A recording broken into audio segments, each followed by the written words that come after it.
Alright, we're live. I don't believe you. What? Doubt. What? That I didn't buy my snacks on the Friday evening?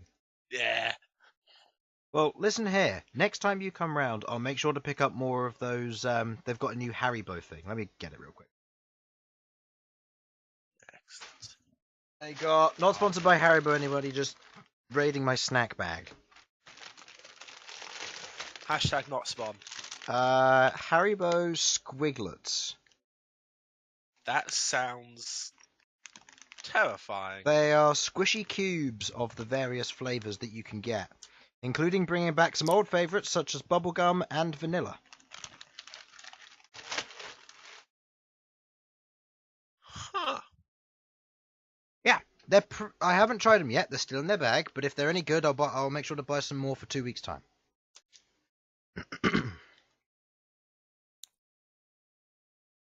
Anyway, so we've started. I believe everybody is here, so I'm just going to quickly do a sound test for everybody. So I'm here with Sudz. Hello.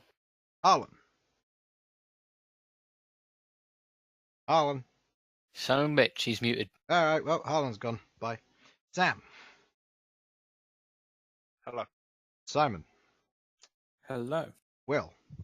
Hello. And Infernal. Alright. So, we've got everybody, and it is Winter Festival Day for them. Great, we've got everybody. Not for the final fight, but for the time skip. Nope, it's fine. That ruins everything. Perfect. Usual announcements. Thanks to Sasha for the general artwork that's been done. It's like 90% of the mods that are in here. So yeah. Detailed maps like this done on Incarnate. Combat maps like this done on Tabletop. Dungeon Painter Studio. There we go. Get my words mixed up. And I apologize in advance if I call anybody by the wrong name. I've been getting names mixed up all week. I don't know what's wrong with me. It's like I'm doing too many D&D sessions. No, it's excessive cocaine. Do you want me to send you that video again? No. It's the greatest thing. There we go. Out of context for everybody else at home. I've also fixed my lag issue, so I should be talking at the same time as everybody else. I don't know what was causing it, but it's fixed now. Yeah, and hopefully we'll have Harlan again soon. And also thank you to Tabletop Audio for the service you provide. It's free, go check it out, and that's always good. So, nothing else to say, other than let's get on with this. So, last session, our party of adventurers, Sasha, Queglod, Elsyan, Bern, Malcom and Ghaakt, had made their way into the lair of the Elder Brain. After making their way through the city, opposing many different forces, and eventually making their way to the centre of where they needed to be, after previously allying themselves with the gnolls and the machines. They got there. And after a surprisingly easy fight, the party overcame the Ulathade and the Elder Brain.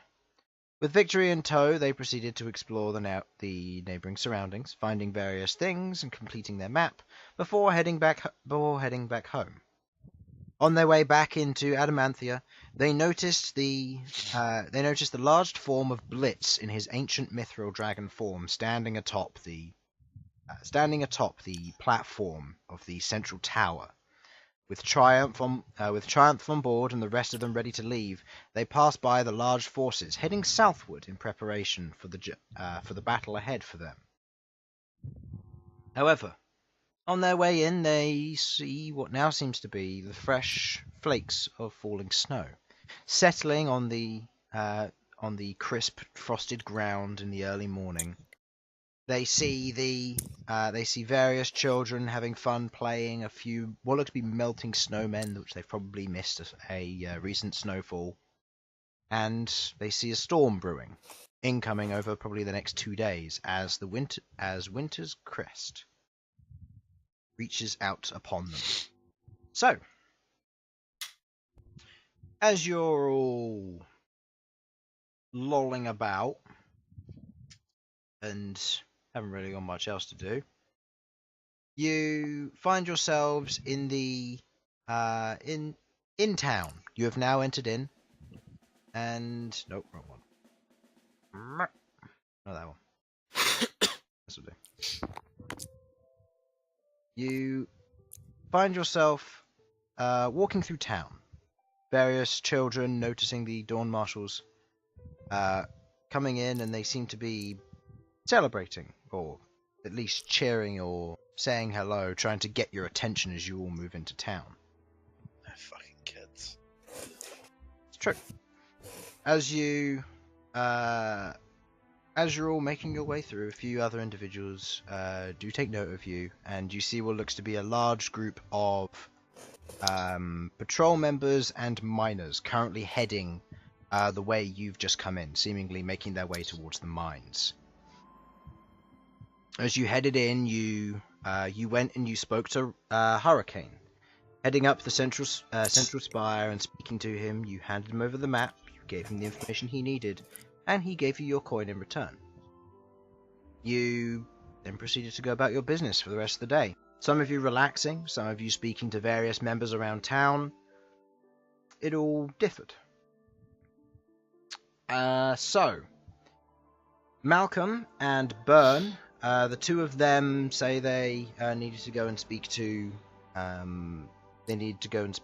Gree, and they go and they proceeded to do so, heading down and speaking to him about the various topics, before speaking to Abod and the things that have developed with him, before Malcom went to speak to Rahal, and Bern went about his business.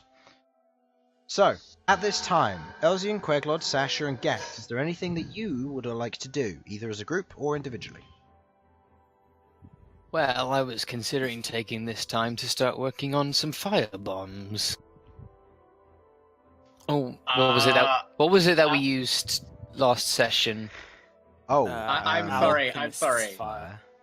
I'm It was sorry. a bomb. Molotov cocktail. Am I aware of this? Because I am here for it. Like, I mean, I have this spell that can turn natural fire into a flashbang, but it seems to rarely come up. But it was useful last time because I was able to use it to this little firebomb. So if I make some for myself, I should be able to utilize the spell more. That was Alchemist's Fire. I have. Yes, that was it. Yes, I have another vial if you'd like to hold on to it or study it or. Yeah, if I could find some, if there's anyone in town who can help me learn to make these, or at least I can pay them to make some. Maybe. I mean, Gree or Abod, right? Everyone, Gree, Abod, yes. Probably. Gree isn't proficient in alchemy, and Abod's proficient in enchanting. So Neither. neither. You gotta find someone who's proficient in alchemy. Well, Ding dong. in the meantime, I have. I'm gonna I have ask one Malcolm other about this. fire. Malcolm's currently Yeah, in gone the on an meantime, adventure I've to the got other city. one other. Oh, that's Mist when he Fire, gets so back. you can probably make better use of it than I can. Are you Thanks. sure they don't have anything alchemy? They make potions, don't they? Yeah, that's herbalism kit, Ah. which specializes in just healing potions. Okie dokie. Fire is a sort of healing if you're asking like cauterization or something, but there's better methods for that. Yeah, alchemist's fire. Don't cauterize wounds with alchemist fire, kids. Yeah. You heard it here today. Alchemist fire, acid, and other general tonics, or well, not tonics, more potions. Ones that you'd throw are what you'd make with alchemy. Tonics or healing potions are what you'd make with herbalism.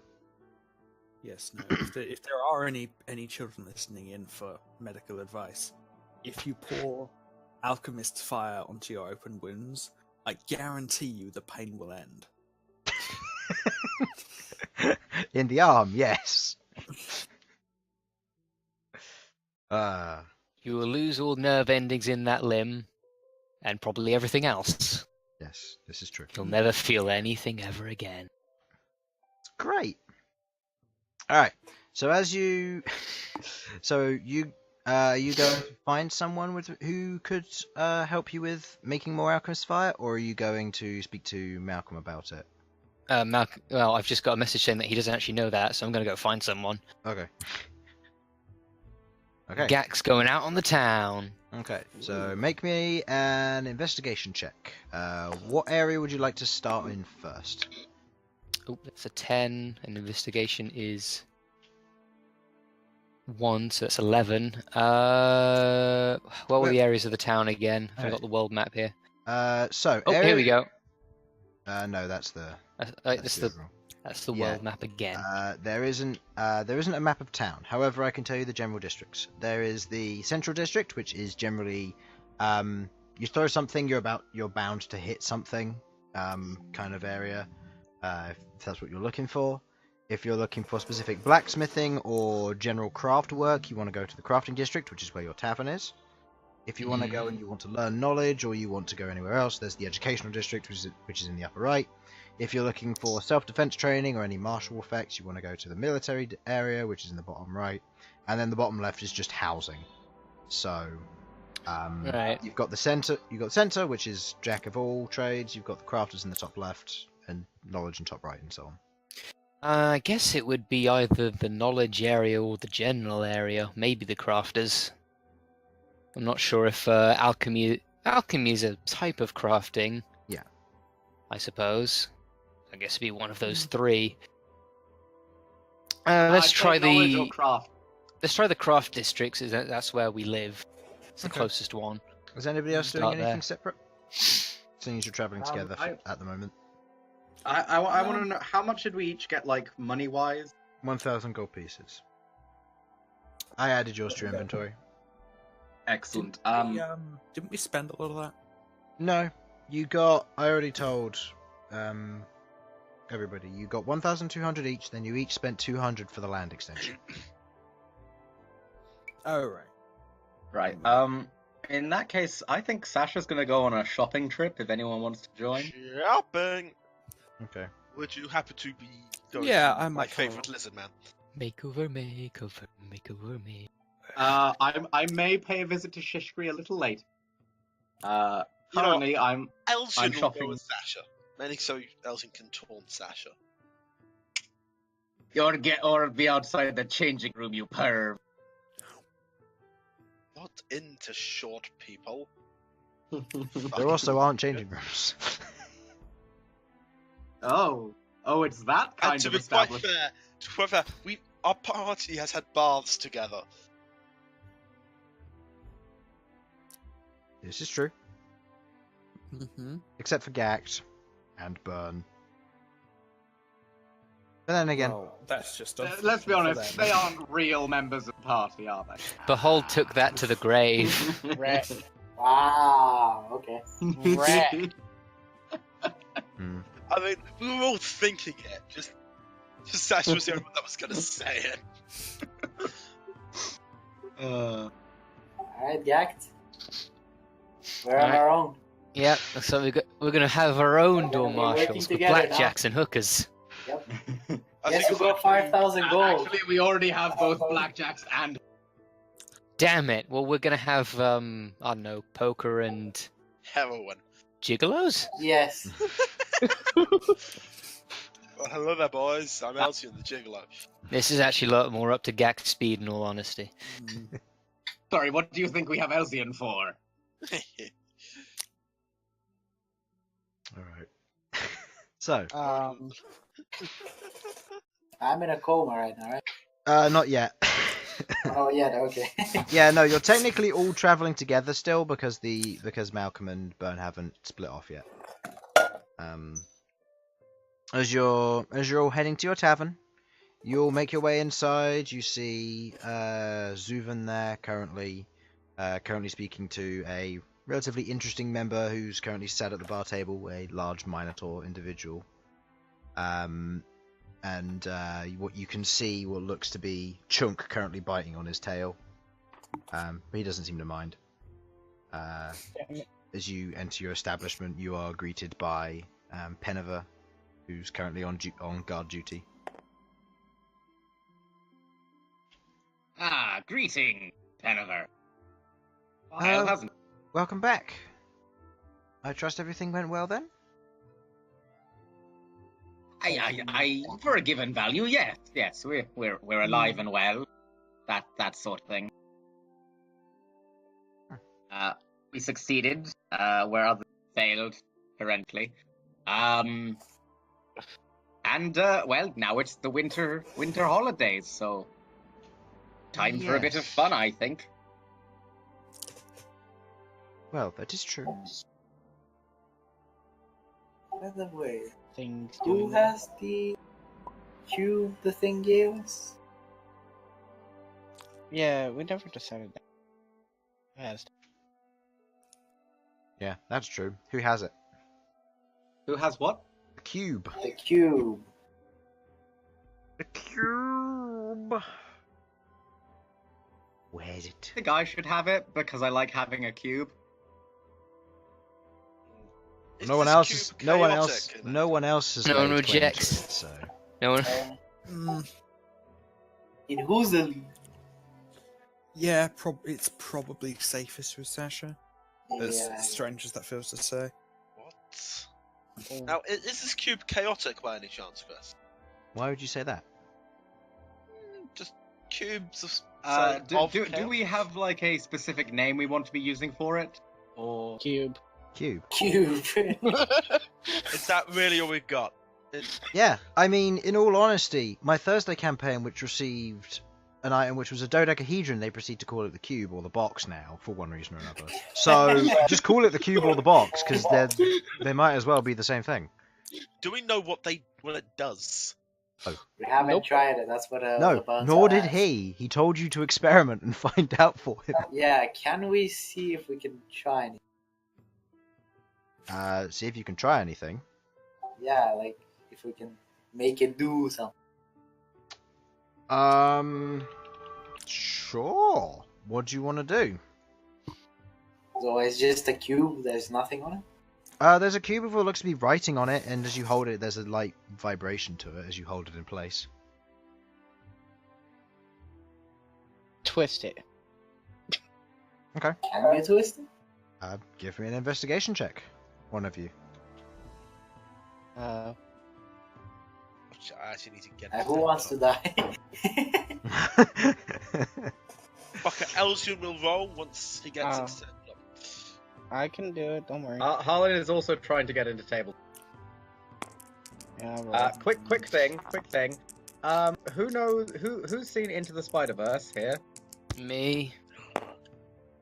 Anyone else getting Noir's Rubik's Cube vibe? Okay, Oh, that's what God. the +4. Okay. You watch as Malcom, with the cube in hand, begins to twist and turn a few pieces. You watch as the cube, almost very much like a Rubik's Cube, there are pieces where it turns and so on. But as he does so, you watch as portions of it kind of give and almost form sockets or clicks as he does so, as he begins to twist it, and it seems to almost adapt as he tries to interact with it, changing as he does so. Okay, now it's Hellraiser. As you complete the final combination, you watch as where are you doing this, by the way? This is relevant. In your In our tavern, in the private area. Are you doing outside? I would like Or to. be in the private listen to area. you. Or Yeah, we should private probably be area. like in our sort of loungy bit. Yeah. Hmm. We should not be subjecting the general public to this mystery cube. Yeah. This I don't know what cube that you're was talking given about. us by a I don't know what you're talking 10 about. fucking Everything million years old. Nothing could have possibly go wrong. Of course not. This weird Yeah. ethereal cube that was given to us by a talking head in a jar.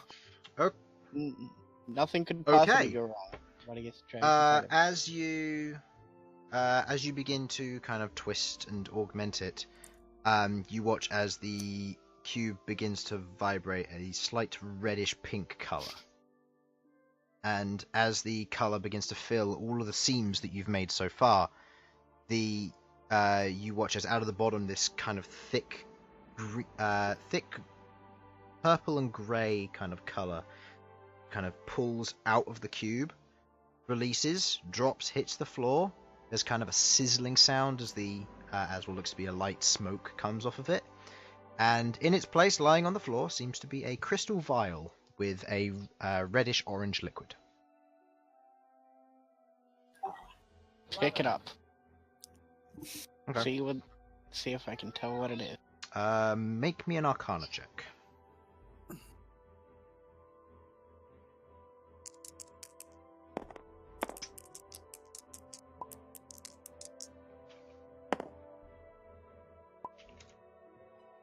What's all the popping? That's a 15. That's people joining. Oh, okay. So, 15. Looking over this, you've seen this before. This is a potion of fire breathing, which you saw in the Gilded Halls. Fire breathing. Yep.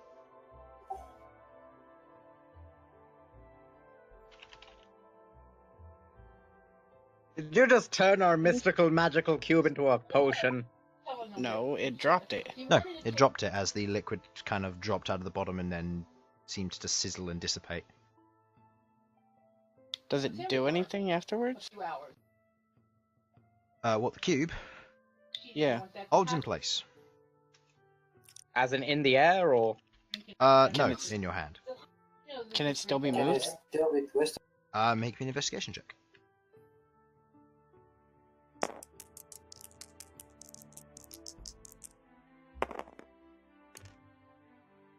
Total?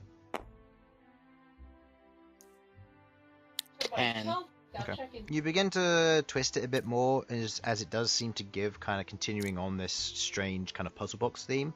But there is a portion where you proceed to get stuck as you can't seem to figure out how it kind of goes together with itself.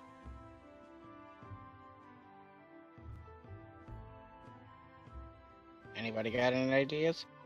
Maybe there's a timer on it. Question. Is there a hole to put the potion back into it?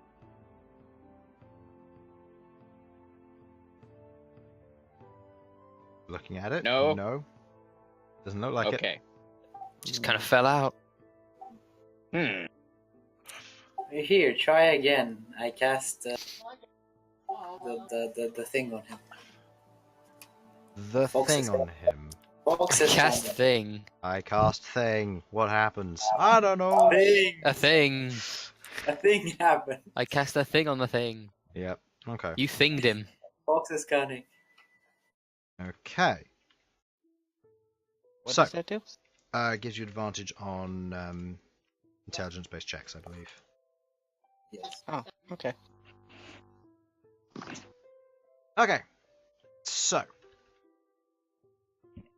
as Bern does this, he reaches over, places his hand on you. Bless you. He says that, and you feel a well of understanding wash over you. As you look at this thing, you begin to suss out a few more combinations which could possibly work, but you aren't sure. I try them. Okay, go ahead and make me another investigation check, with cancelling out the disadvantage because you have advantage. Disadvantage because you didn't succeed on the check previously. So it's just a regular roll? Just a regular roll.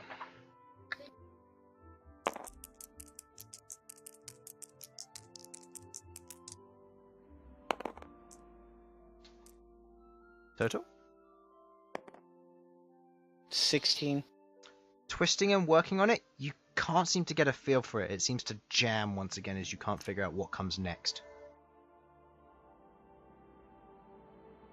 I think it's on a timer and shits out potion. So try it again another time.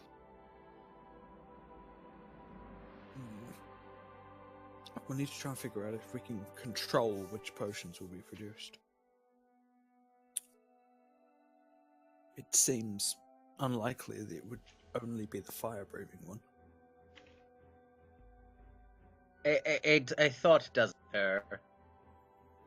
And how do we know it's Could- only just potions? And that's true as well. I suppose. How about this?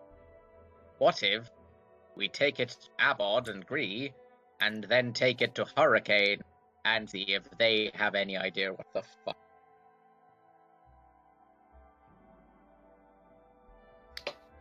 Mm. I mean, if that thing didn't know what it does, I don't know if they're gonna be any help. Okay. That thing was locked in like asleep for the last 1,000 odd million years. I mean, let's not say it's end all and be all when it comes to knowledge.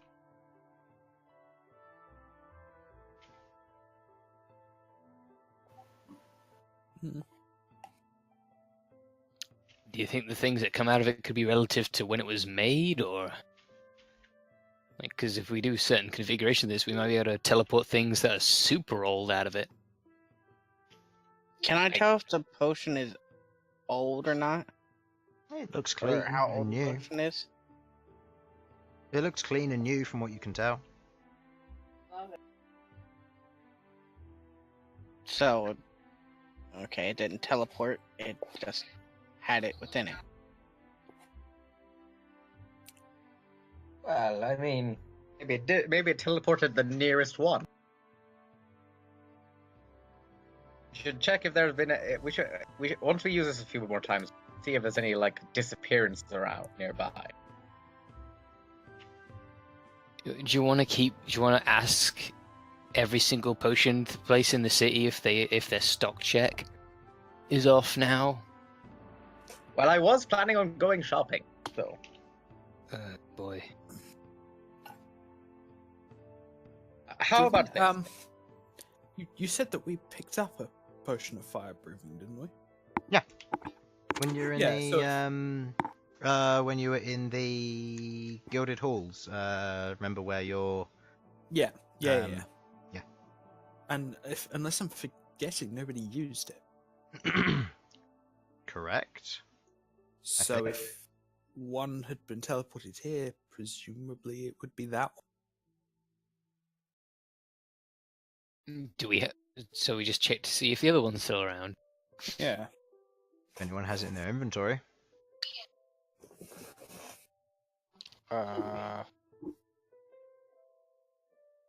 Let me quickly check. I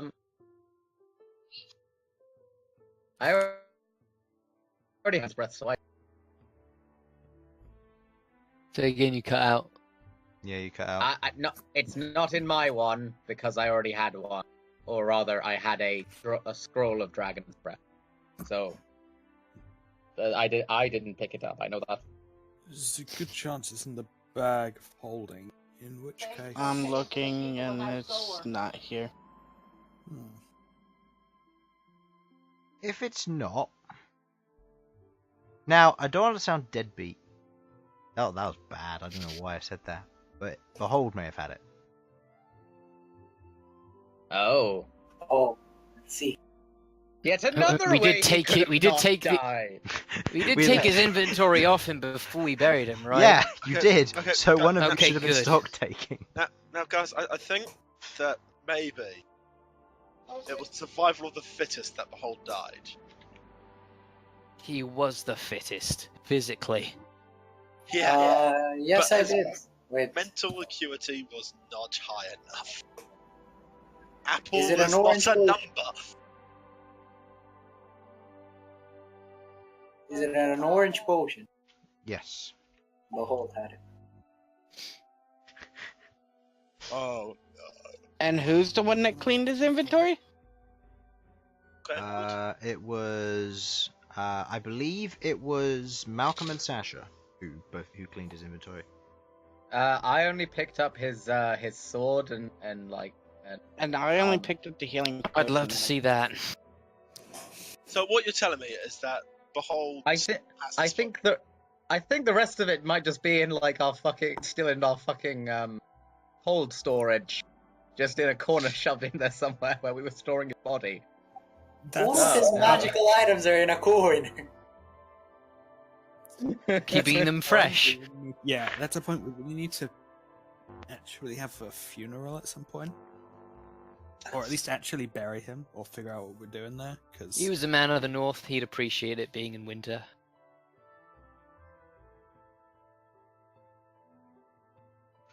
barely Wait! I thought we buried him under the tavern. Yeah, so did I. we Yeah, actually have same. done that? I thought we did too, but then people were saying Wait, about... I know that was our plan, but did we actually bury him? Did we have that scene, or did we just kind of gloss over it? Can I? You glossed over it. You said to Hurricane that you were going to be burying his body, and you wanted to have a private ceremony, and he said, yes, that's fine, do it when you feel most appropriate. And then when I asked you guys what you're going to do, you said, oh, let's go on a quest for Hurricane. So his body is currently just rotting in the storage Kind of a dick move. We did a spare the dying thing or something, I think. We should probably do something about that before it starts getting to the food. We did keep it separated, right? Okay, yes. Could we fit him in a bag of holding? Here's what I want to do. There's a garden underneath the tavern. Yes. I say we dig a hole and shove him in it. That way, there's a little bit of behold in everything we eat. That's not what the garden is for. We don't locally source vegetables. We're growing behold flowers. Also, isn't there some sort of legal complication with planting a dead body on our property? No, we're good. Hurricane knows about it, so we're good. I always figured Behold was more of a cremation kind of guy. Or maybe a sky burial. I think they probably complain more if we just had a swarm of buzzards just eating a body on a back garden. Look, I don't see why they would have a problem with that. We have to do it inside, because if we do it outside, someone might find him. No one knows Behold is actually dead. Well, they No, know they he's should know. I thought it was already announced. Yeah, no one was announced. Hurricane announced it. Did it? Yeah, everybody knows that he's dead now. They held That's the he said that he was going to announce it while you were off on the mission. That way, you guys wouldn't be involved. Yes, it was very sad, and we're all very sad, aren't we? Wow. No, Sarah's sad. Elsyan's an asshole. Right, no. Yes, I know we do have to bury him under the tavern, because that way, if he gets rezzed, it's going to be our issue, and no one can get to him. Otherwise, they get through us. Actually, I've got an idea. Bury him under the battle arena. He would love that. He would enjoy that. He'd love that. He would love that. Plus, we could get his body there without alerting anyone to, its position. We just got to take the basement. Yeah. No, I'm cool with that. That's a good idea. Yeah, it's not a bad suggestion. We could have a I just want it done somewhere inside on our property where we can be like, yes, that's our behold. What are you doing with it?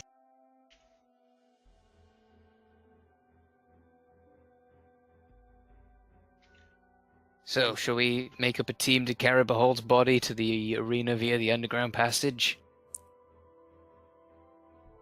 Wait, I thought we were doing it under our that we're going to get at some point. Yes, and it's underground. Did we buy it? Oh, we did. Didn't we organize part of it or something? I don't remember. I been a mean, while, guys. Behold's name is on the lease. I'm not sure who has it now.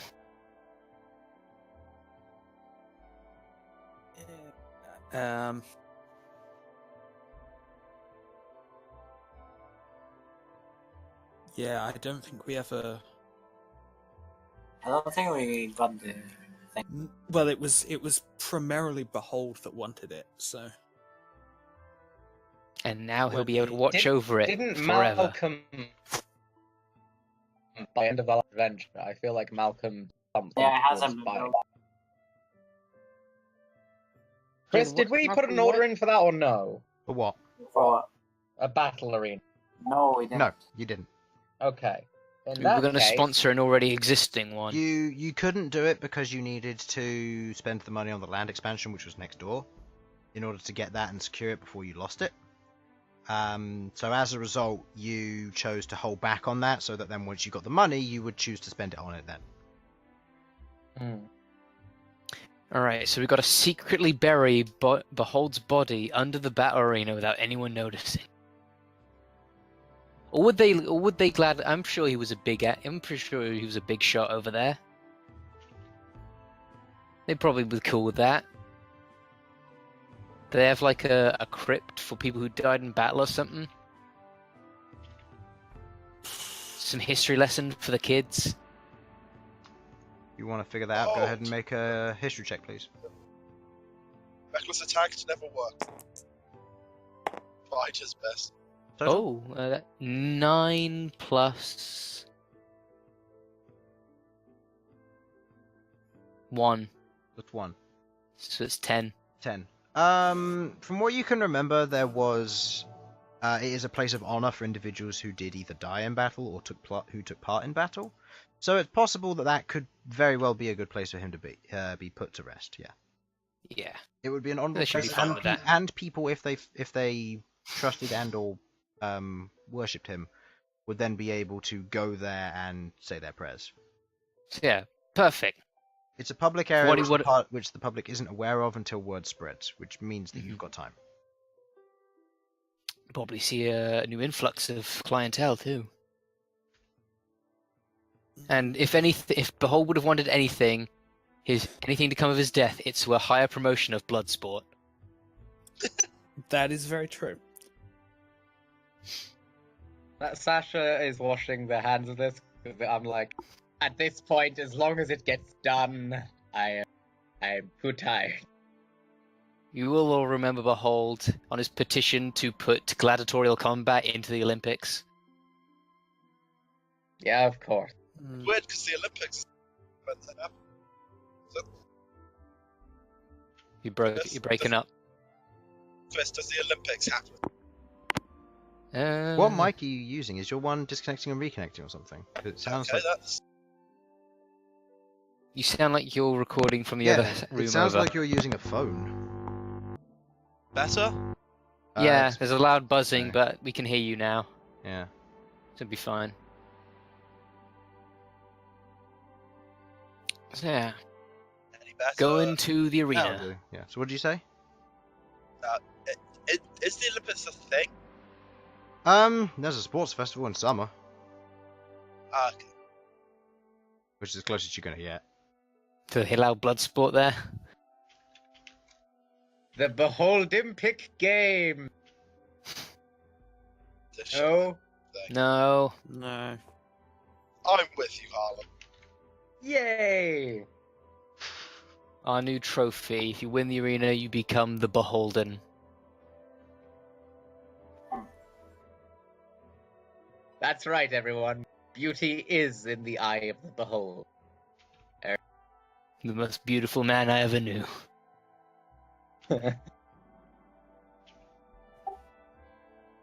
I mean, like, that's obviously a lie, because we all know Abod, Mr. Skellybone. I mean, They don't know. Indeed, they don't. hey, I was being sarcastic. Ghaakt ain't shallow. Okay. I mean, I don't know what's going on at all, so I'm... I will. Right, so I think we got that situation all sorted out. Okay. Can Can, tick the can we box have on that that one. booked in that we're going to, like, do that? Yeah. I Yeah. can say that you guys take Yeah. either a time during the week when he gets to night, just to be secretive, to have the Mhm. body of Behold move to the where was it? You wanted it the Church of The Steel, or No, the battle arena. the underground one under the Yeah, what in the Phoenix? that's the one we were talking Oh, okay. about. Sorry, the place where they'd have people buried. I thought you were talking about the Church of Steel on the surface. No, that wasn't anywhere close to what we were talking about. You said battle arena, and that's what I assumed. Sorry.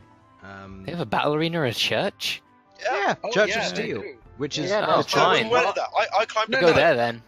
I get you. I get why you say it, why you thought it, Chris. So yeah, I'm good with either, honestly. Yeah, the Church of Yeah. Steel would have that. The underground battle arena, they'd just throw him in a ditch.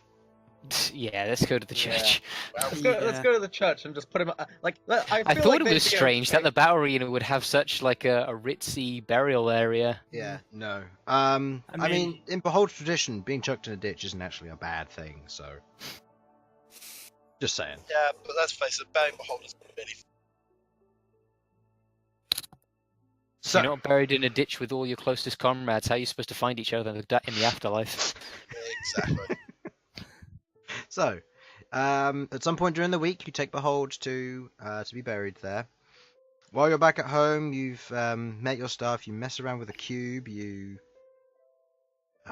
stop for now, as was previously mentioned. And at this point, Malcom and Bern head down into the underground to speak with Gree, Abod, and other various bits and pieces. What would you guys like to do?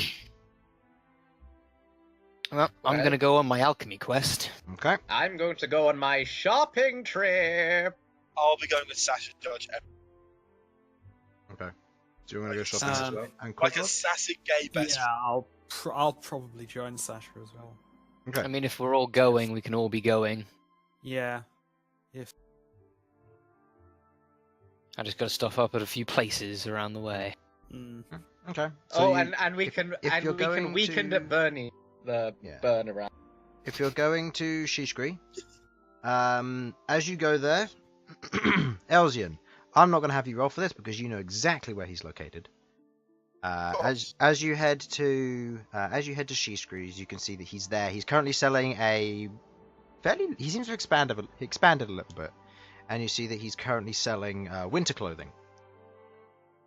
He seems to Okay. be selling thick coats with large fur lining and that come with hoods, scarves, hats, mittens, as well as winter boots for various bits. And yeah, he seems to be selling quite a bit. As you approach him, he kind of notices you come and goes, "Ah, Elsyan, good to see you back. And I see you brought all your friends as well." Well, they were quite jealous. Yeah, that makes sense. So, would you like me to take your measurements, everyone, and get you all readied up for winter? Well? I came because I wanted to hear about your options for formal wear and for under armor clothing for travel and wear and tear. Could you? Well, you're the expert. What would you suggest? If you're looking for Under Armour clothing, you won't find any here. I specialize more in those who are less armored or wear a light set of armor to complement themselves.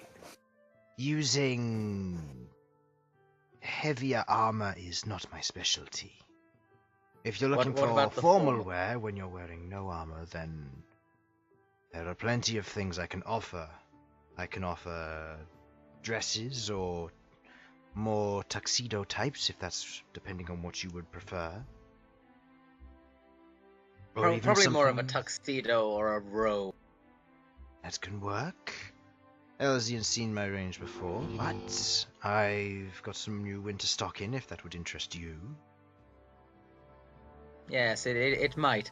Now that since the Under Armour isn't, what do you have with sleepwear? Something that, say I was in a situation where I didn't have time to put on armor, but I wanted to be comfortable in the night.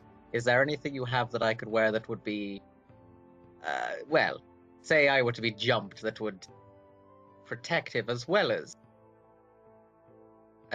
good looking and comfortable? I might have something for you. He goes and he looks through various bits of cloth and fabric, and he proceeds to kind of peel back a few, and he pulls off what looks to be one large coat hanger, and you can see what looks to be a set of almost like a onesie.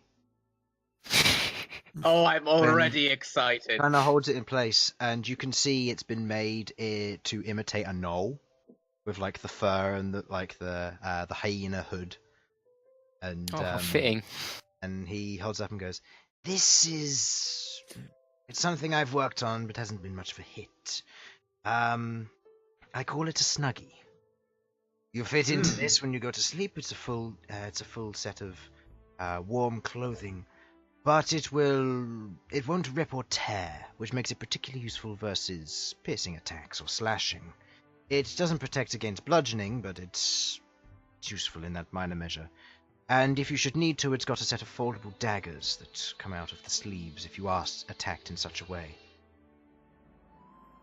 Very nice. Also, it has little footies at the bottom. With hidden blades in the heel. Exactly. Must have been here before. I'm very familiar. Actually, I've got a question. With my magical studded leather armor, it can imitate clothing. Does it also get their effects? Like if I were to turn it into a big woolly coat, would it keep me warm? No, unfortunately that's just an illusion. Dang it. So you can make it look like you're wearing heavy armor, but it doesn't actually give you the benefit of it. Yeah, I see. So Ghaakt needs real clothes fast. This was fine when it was just a caveat of different skimpy clothing. As he looks at you, and he goes, I procured something from the Elven Kingdoms, if you would be so interested. And he kind of reaches over him and pulls out what looks to be almost this beautiful emerald green robe and cloak combo that you'd probably put over a set of armor. It hangs quite loosely. The sleeves are at the end. They seem to be what have a fur lining around the outside, a little bit fluffy on the end, but it's a very soft emerald green fabric which would cover the majority of you. It also has a hood that goes up alongside the cape itself. As of course, it is equipped with hidden blades at your disposal, as well as a series of pockets for ammunition if you wish, of your varying types, or if you wish to store anything such as potions in there as well for applying to your wounds. Otherwise, this will keep you warm, and it will be, as all of my clothing is, completely resistant to the weather. Truly great craftsmanship is ever. And how much would this be? Seeing as I got this specially for you, this would be 150 gold pieces. Certain that's the best you can do? Hmm? You certain that's the best you can do? Wait, nudge, nudge. Make me a persuasion check. Ah, shit. For you, Elsyan, 200 gold. Hey! But You know what? Boy. You know what? I could do a little bit better. How about 125?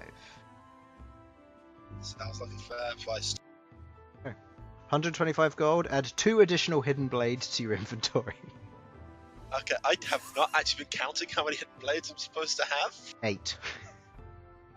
I wonder he's just going to flex and it's just going to spring up like a big porcupine. One of these days, I'm actually going to be good at nine. Just going to set off all of his hidden blades, then roll over them like Sonic the Hedgehog. Oh man. So, as you say in this run, are the rest of you interested in anything? Also, Sam, we are getting a lot of humming from your mic. I don't know what it is.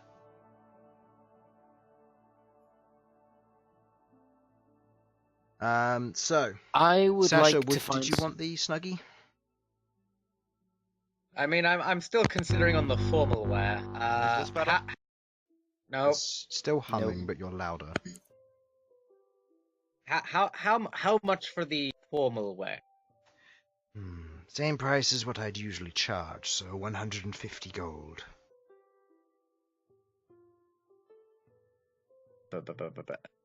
You know what? It's always good to have something fancy for parties.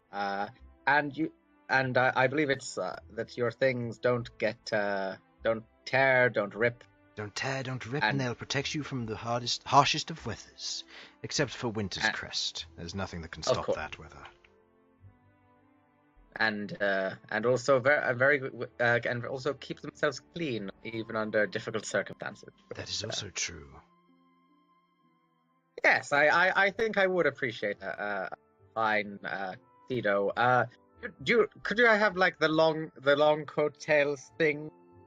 I feel just like, I know obviously not too long, otherwise I'll be dragging on the ground, but like I just feel like it'll add a bit of gravitas where my short stature doesn't precisely bring it about.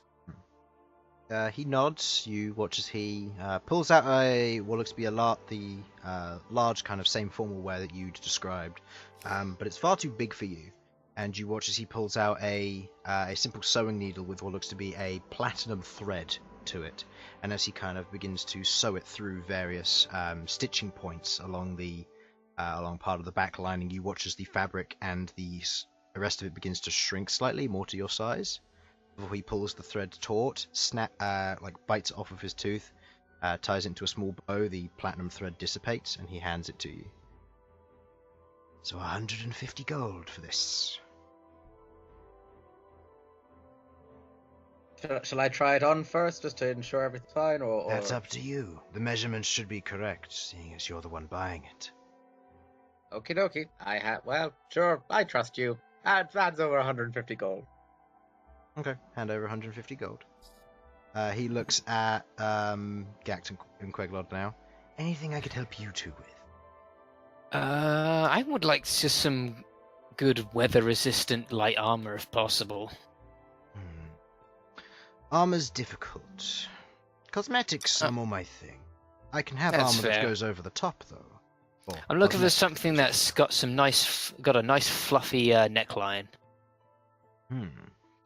He goes through a few things. What did you have in mind? Sort of like a big winter coat.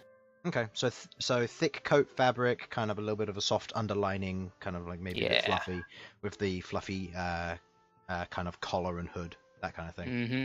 Yeah. Yep. Yeah, he finds one of those. Especially for the Winter Festival, 175 for this beautiful piece. What shade would you like it in? Can I get it in a sort of...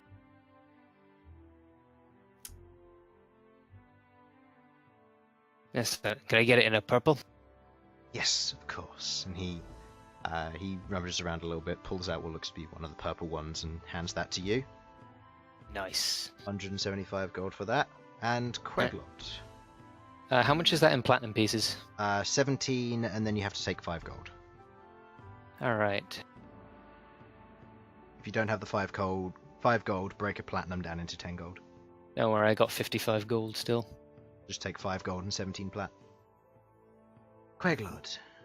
Oh, I don't say that. Queglod. Yeah, I could do with something warm to wear as well. It would need to be something quite... Well, it would need to be something that I can form my armor over. So... And nothing what too kind of fancy. armor would that be? I would cast mage armor on myself. Ah. In such a case, you watch as he goes up to what looks to be a large trunk at the back, which he pulls open and proceeds to rifle through a few things. And you see as he pulls out one thing, what looks more like a whoa there.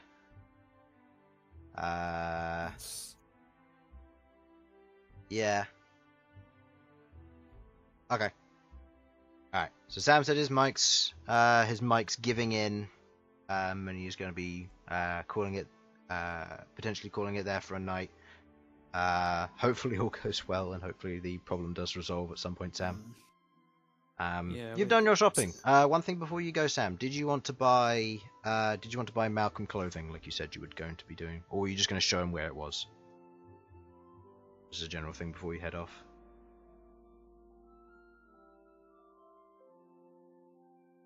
Just waiting for a response here. Okay, you'll buy him a gift. Okay, we'll say 150 gold pieces for the general warm clothing of a simple winter clothing.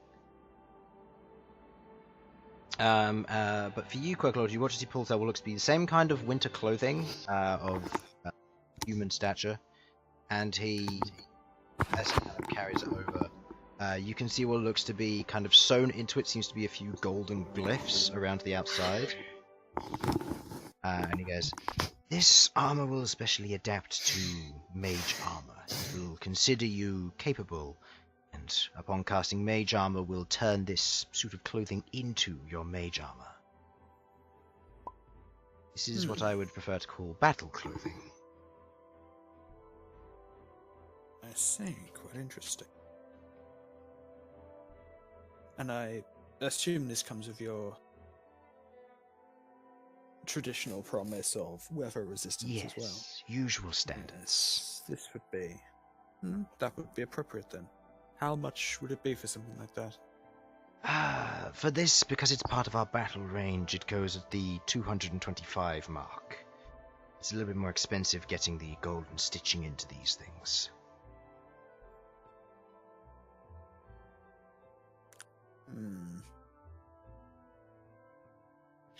It's so expensive, but if it's as good as you say, it might be worth it. Do you mind if I try it on? More than happy to do so.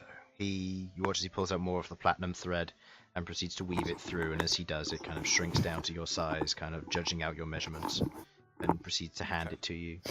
You try it on over your armor. It's a nice comfy fit. It's very warm. It has you kind of get the sense you understand why Elsyan wears this stuff all the time. Even though inside here this should be boiling warm to wear, it's actually rather comfy. And the temperature seems to medium itself out, almost adapting to the temperature around to adapt between hot and cold. Okay. Alright Ooh. then. Yes, I think I'll take Climate control. Yeah. So you cast Mage Armor? Yeah, I'll cast Mage Armor with it on. Okay. As you go to cast Mage Armor, you watch as where normally your Mage Armor would form almost this spectral suit of kind of a glistening or a darkened purple shell almost of a breastplate. You see now, instead of forming that, you watch as the runes light up in this dark purple, and there seems to be a very thin layer of dark purple that covers the entire armor, or the entire outfit you're wearing. And it's even in my color. Alright then. Yes, I'll take it. It'll be 225 then, please. Very well then. Whoa, whoa, whoa. I'm not made of money. Right, hand him the That gold. wasn't a character voice. He's made a lot of Yep. profit today. Winter's a good time for Shishkri. Okay. As your watch as Elsyan does the last purchase as he buys up Malcom a relatively nice and to his dimensions what looks to be a nice a set of winter clothing. Sasha, were you buying the onesie? I'm contemplating. I'll be honest, Shishkri, like, I do like it, but it does seem a bit less refined than the rest of your work. You considered marketing it towards children? You watch as there's almost a smile, this realization, and would you give this to a child? And you watch as he pops out what looks to be about a 3 to 4 inch blade out of the sleeve of this thing. Clearly, you haven't met many dwarf children, obviously. I've met many, and you don't want to trust them with blades, trust me. Hammers are fine, they're hard, their heads are as hard as rock, but a blade and their eyeballs are as soft and as squishy as anybody else's. How you Yeah. learn, obviously. Explains a lot. But do consider it. Like there's any number of people of wealthy people who want to make sure that their young ones are taken care of. If you had some slightly less sharp, shall we say, protective measure, that might be an option for it. I just don't think your usual clientele will really go for it. Maybe you're right. I have sold one or two to the random passerby that was rather obsessed with this kind of design. But sleeping wear isn't really my specialty. More of casual or formal is what I go with. That's fair. Have you considered like a silk range, just like a silk nightshirt and trousers? I have. Silk doesn't work well with my enchantments. It doesn't like the weather resistance. I've been trying to work around it, but it gets expensive to experiment. But maybe in the spring, if I earn enough, I can try and figure something out. Well, what type of silk are you using? Fine silk, stuff made from spiders, same as regular. Potentially see if any of the more arcane, shall we say, arachnids are. They might have a slightly more particularly pliable material to them. I've tried many different substances, including the organic silks, but so far it's difficult to work with. Forming silk to match the enchantment, it doesn't go well. Whereas fabric such as this, either hardened leather or soft fur. Heck, even wool works. But not silk.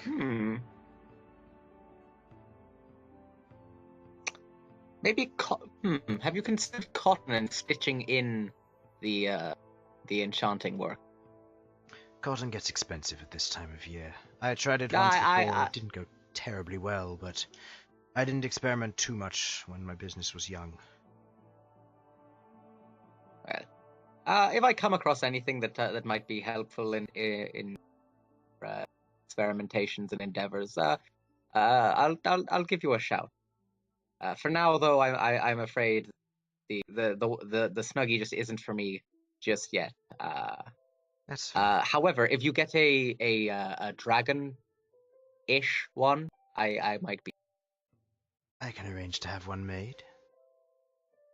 If that is suiting to your preference.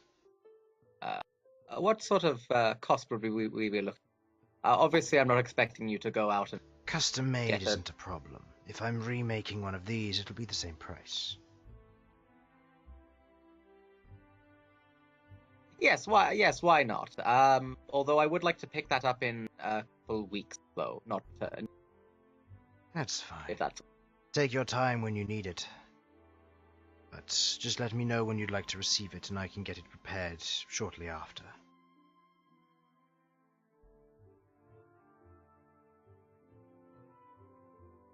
If that works for you, that is. That does work for me. Well, so let me know when you wish to arrange a time, and I can get that all sorted. Excellent. Sorry, it's just we're going to be quite busy over the winter months. I wanted to. Many will be. Excellent. Now, well, have a good day to you, Shish. Everyone, I'll be waiting outside and location. You cut out for that last bit. What did you say? You'll be waiting outside. I'm waiting outside and planning my next stop. Okay.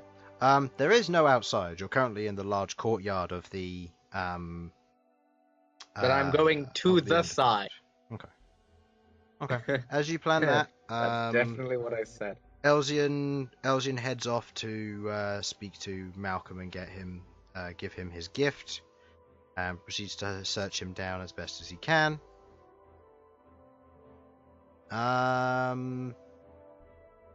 So,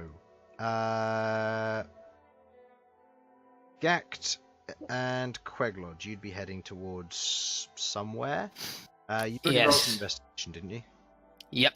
Okay. In which case, because I believe it was 11, you do note that there are crafting stations down here for alchemy, and there are also general stores down here that sell various goods. They're sometimes a little bit more pricey, but they're usually of a higher quality. All right, I'm gonna find a crafting station to figure out how to make these alchemist fire. Okay. You go, Queglod, you know where these are, so you wish to Okay. guide him?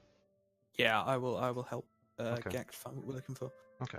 You guide Ghaakt to the crafting area, you head in, you can see there are plenty of people busy working on the forges, working on what look to be brewing stations, making either potions, beer, various other drinks or tonics. You can see individuals sewing and weaving, carpentry, masonry, all manner of crafting in this general kind of hallway spherical area.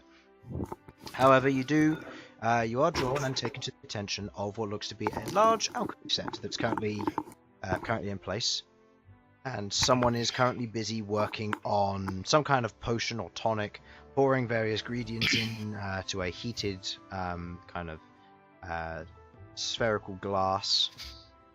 Currently just putting ingredients in them as they seem to be melting and bubbling in the water. And you can see, I'm just going to get my notes up on this, who is it who owns this?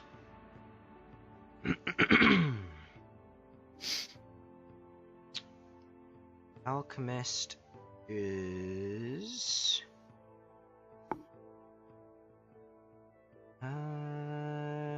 the alchemist is Vidiak.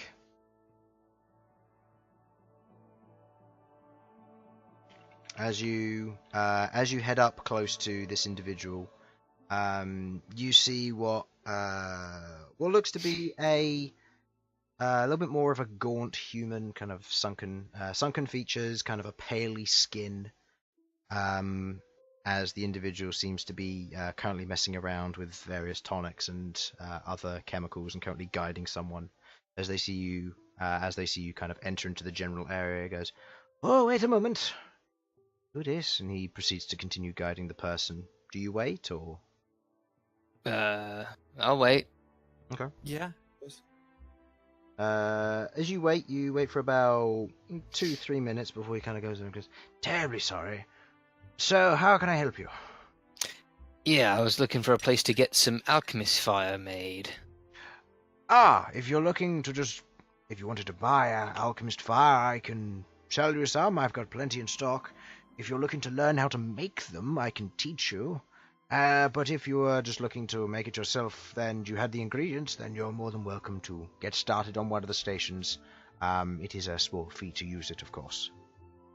Yeah, I think it could be useful for me to learn how to make them myself. Out on the road a lot. On the road it'll be a little bit difficult, but it is certainly a possibility for making these kinds of things. Was it both of you who wanted to learn, or just you? I think just Ghaakt for now. I'll Ghaakt. Excellent. spend.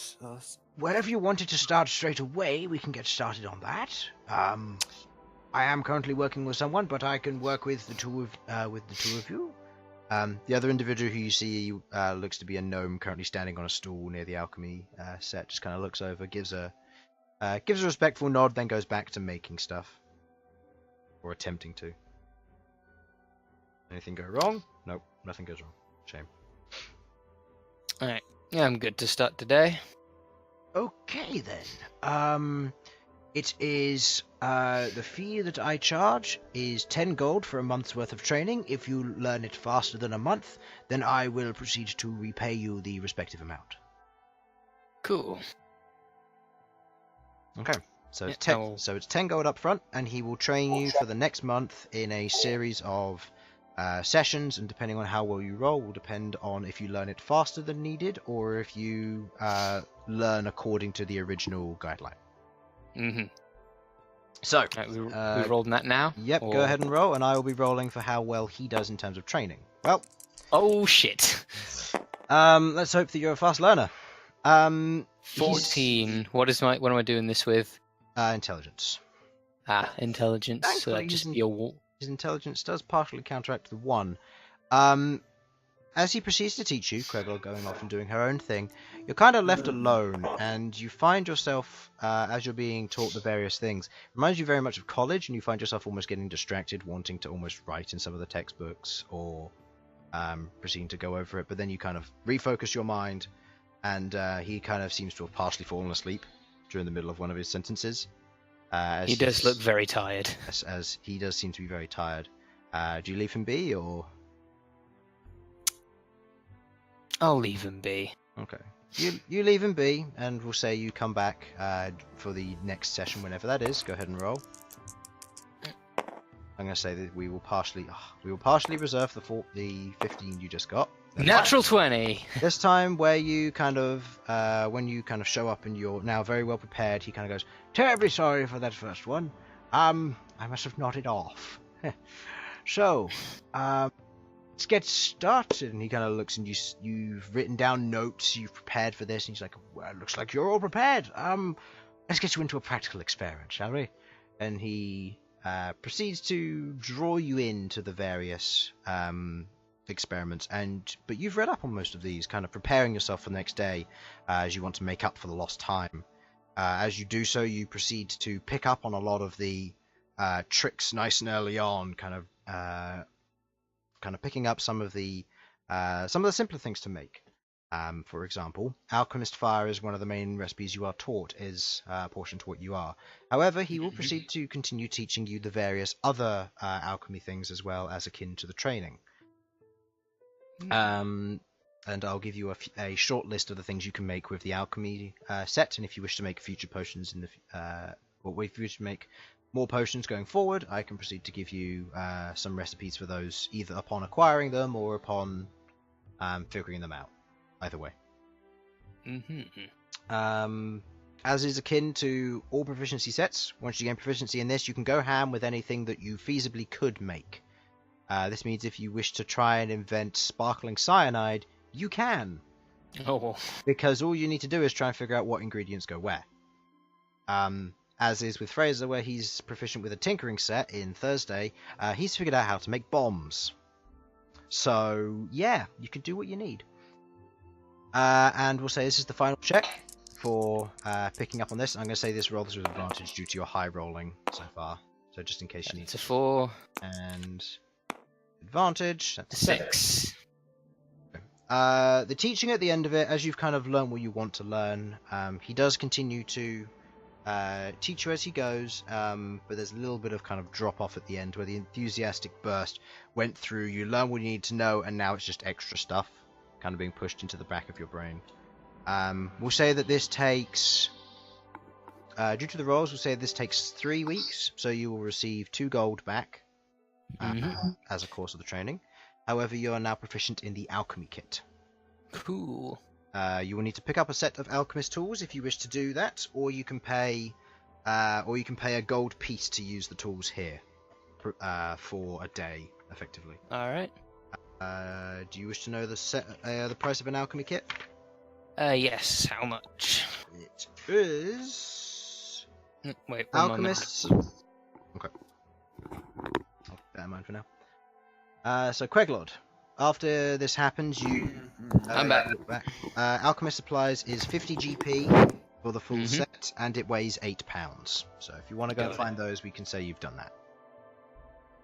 Cool. I'll do that. So 50 GP and 8 pounds for the alchemy supplies. How much is that in platinum? 5. 5. In terms of what you can make with that, you will be able to make Alchemist's Fire almost indefinitely. You'll also have access to Antitoxin. Even though it's a herbalism thing, you'll have access to making that. I believe you also have access to Supply Glue. Which is effectively just PVA. Where's what I'm looking for? So I'm proficient in the alchemy set. Do I just put that in proficiencies and languages? Yes. Wait. Would that be a tool? No, or... the one above it. The set of tool boxes. proficiencies. Yeah. I see. And it will use your intelligence for this. So that's alchemy. Yeah.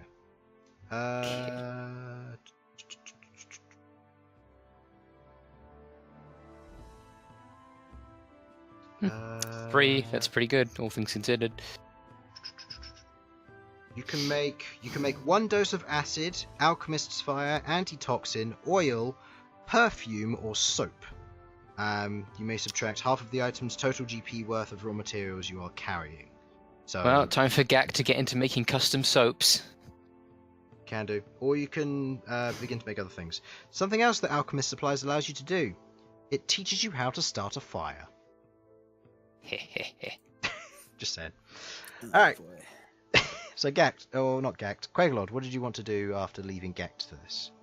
After leaving Get This, what I'm going to be doing is looking around because I need to try and find a place where I can get hold of is it enchanting blueprints, Oh, like for pre-existing items. For pre-existing, yes, there is. There is I one wanna specific trainer for this, or you can buy them from the enchantment lady.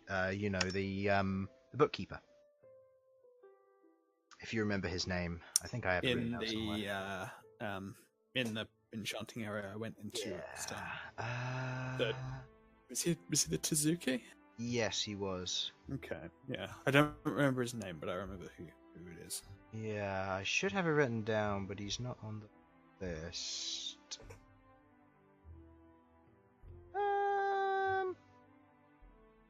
Might be in Adamanthia. Hold on. Instead of in shopping.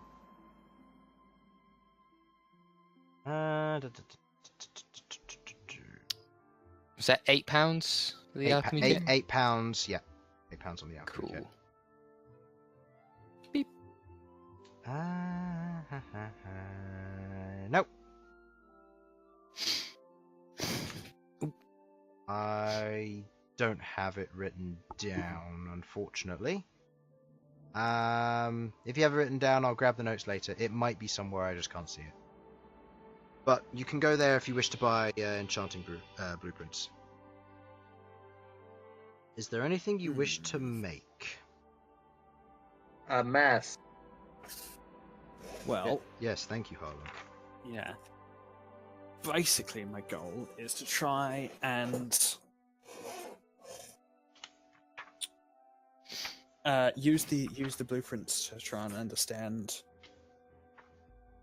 See if I can use that to find a way to make slightly different items that have variants on the properties of existing ones. So, for instance, I was thinking of, because there's always a hassle of getting potions to people who are downed, I was thinking of trying to make maybe a potion bottle that could fly around. Interesting. And that I could command to like fly and pour itself into people's mouths. Okay, that could be interesting. Yeah. I don't know. That's an idea I've been working on. Okay. Basically, I'm thinking something like the drift globe, which I believe Sasha has, or something like an animated shield might be a good starting point. Or something like Animated shield would be a higher end one. That's true. That one would allow more of a manual thing, so you'd be able to have it go to specific characters by using a single bonus action, and then it would just do what it needs to do as a free action. Or you'd be able to, or you could go for the drift globe, which would be you'd be able to move it and have it do stuff as a bonus action. You'd have to command it to do so each turn if it was a multi-turn thing. That would still be helpful. Yeah. So a drift globe starts as a wondrous item, which is uncommon. So due to the base price of uncommon, I believe that is, I want to say 100 GP? No, 500 GP, I think. Uncommon is 500 GP. So if you wanted to purchase the recipe for so, it would be half as much, which is 250 GP, because it can be easily replicated. Yeah, and then that'll be something that I can mess around with, try and get the moving around at my command part into a slightly different kind of item. Yep, you can do that. So in such a case, it'd be 250 GP for that basic recipe, and then from there you should be able to pull it apart and start working on that. Yeah. So yeah, that's the basic idea. I'm wondering if there are any other bits that I can get added onto that, because as I understand, the magic of the drift globe makes it Have multiple. fly around. Yeah, it makes it fly around as you want it to, and also emit light spells. Yes. So it basically, the way I'd imagine this would work is you make it float, probably through some form of Tenson floating disc kind of charade. And then you'd probably have an activatability that you could probably do, which would be like a short range teleport, like Dimension Door maybe. That kind of thing, so you can make it appear to someone instantly, even if they're more than 30 feet away from you. Something like that. Yeah. But it's down to interpretation and experimentation on your part. If it helps, I have the recipe for how to make a drift globe. Oh, you have it already? Yeah, that could be very helpful then. Yes, please. Yeah. Can I have? We'll say Sasha's currently you can pondering read the and same you- recipe I have. Well, yeah. Yeah. Yeah, if that's cool. In that case, then I'll probably start messing around. I should say, you did know about this previously, you've just forgot. I knew you had a drift globe. I didn't know you knew the recipe. Yep. Well, I perhaps bartered an I old... did. Yeah. I was just thinking, is it in your enchanting pieces document? No, never mind.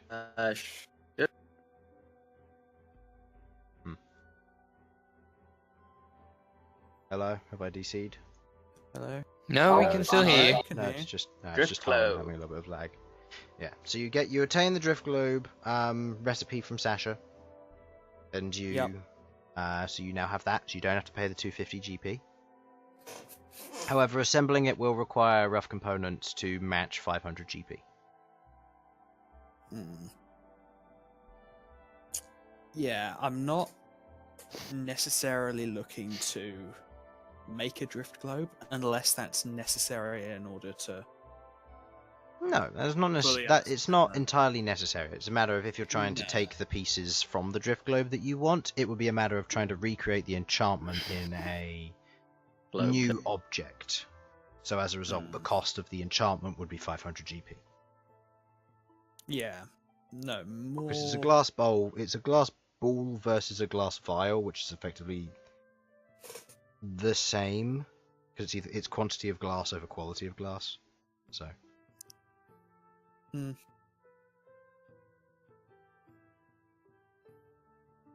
Yeah, no, more so, my goal was to try and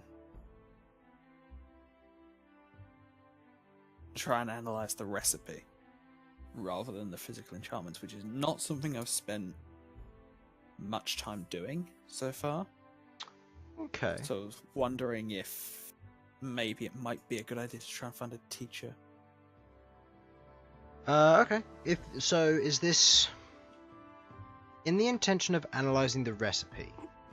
What is the outcome you're trying to discern from it? So the outcome I'm trying to be able to get is to be able to so the drift globe has a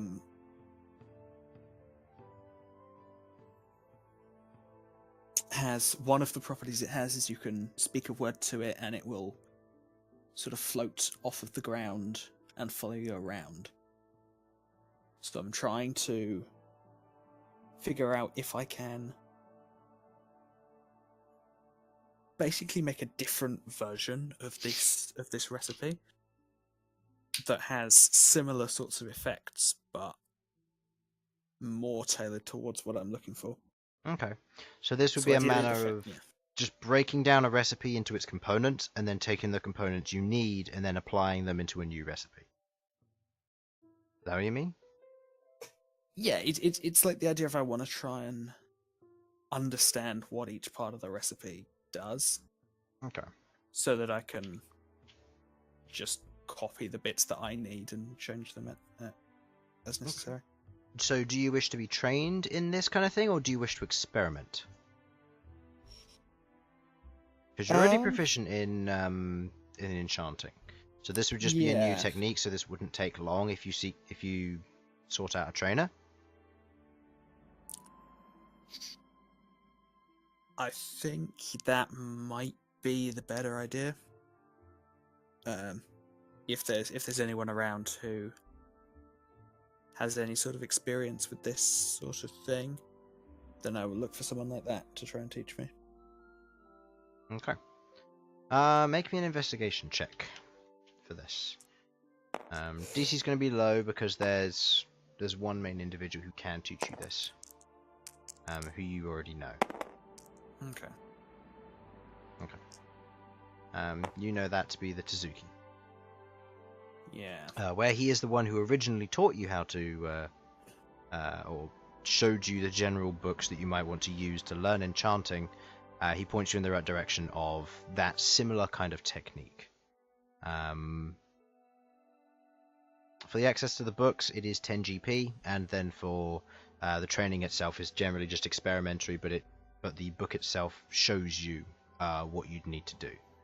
So go ahead and roll me 2 intelligence checks, and take out 10 GP from your inventory for the access to the books. I'll roll down at the same time. Oh, jeez. Why? Okay. So 12 and 9, I believe. If that's just straight intelligence, yeah. Yeah. Looking through the books, you begin to pick up the various bits and pieces on it. It's complicated at first, and it does take you quite a few hours of reading and rereading and rereading again to understand what it actually means. And having the Driftglow recipe does actually help.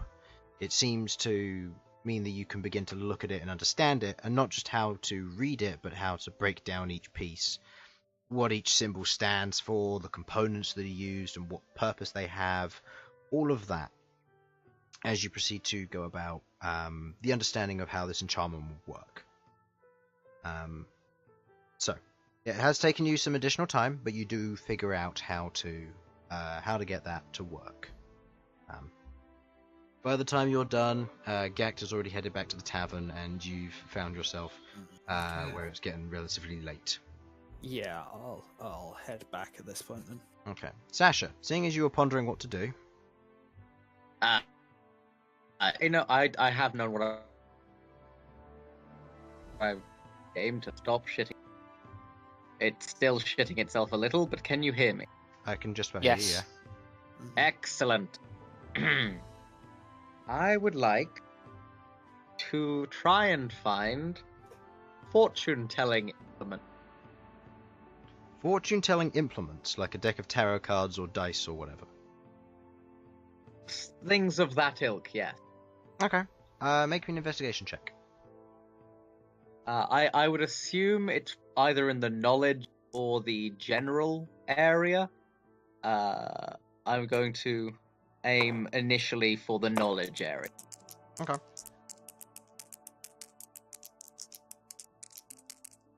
Oh, I'm lagging. There you go. Oh, 16 plus your intelligence, or your investigation rather.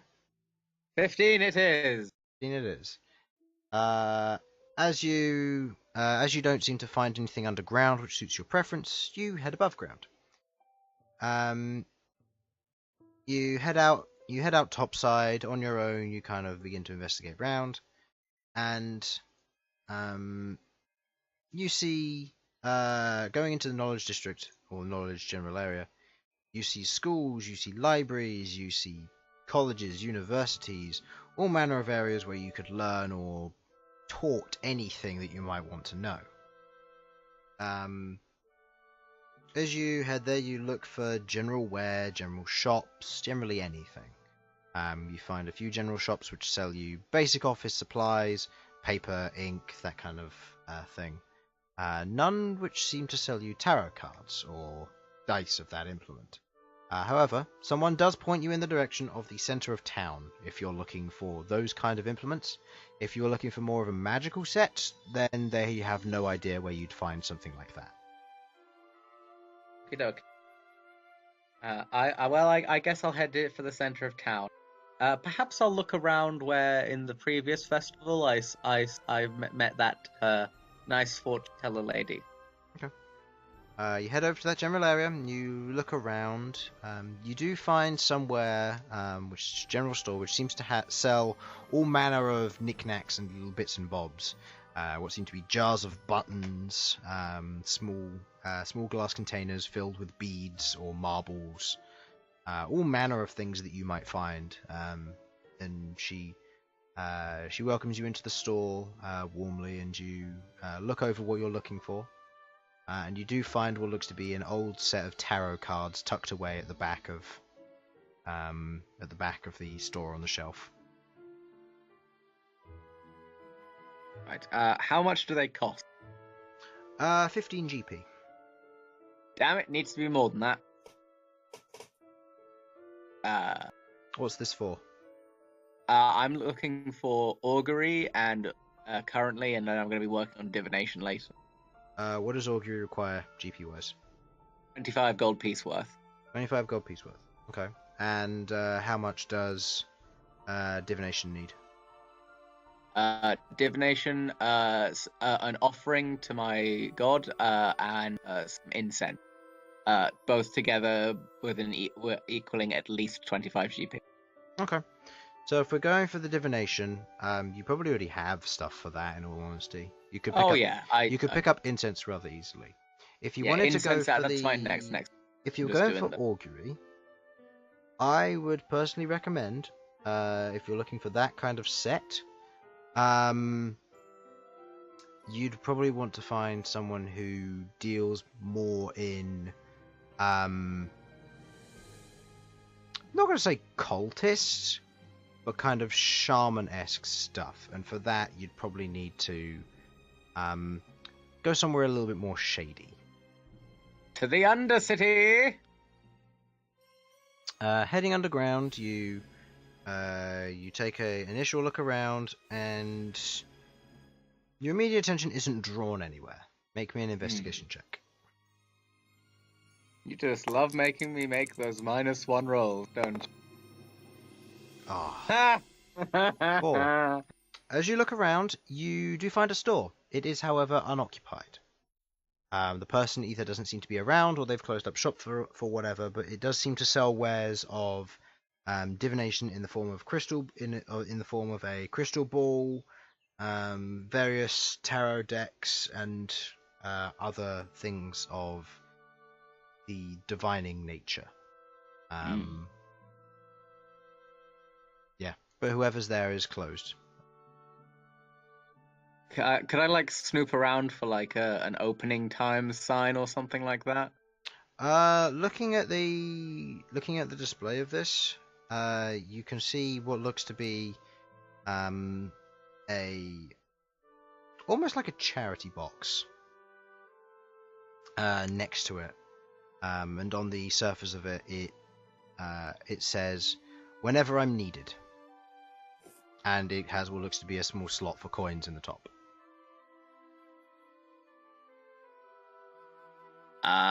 I'll slip 10 silver in. Okay. That seems like a fair amount. That's a gold piece, but it sounds bigger than it is.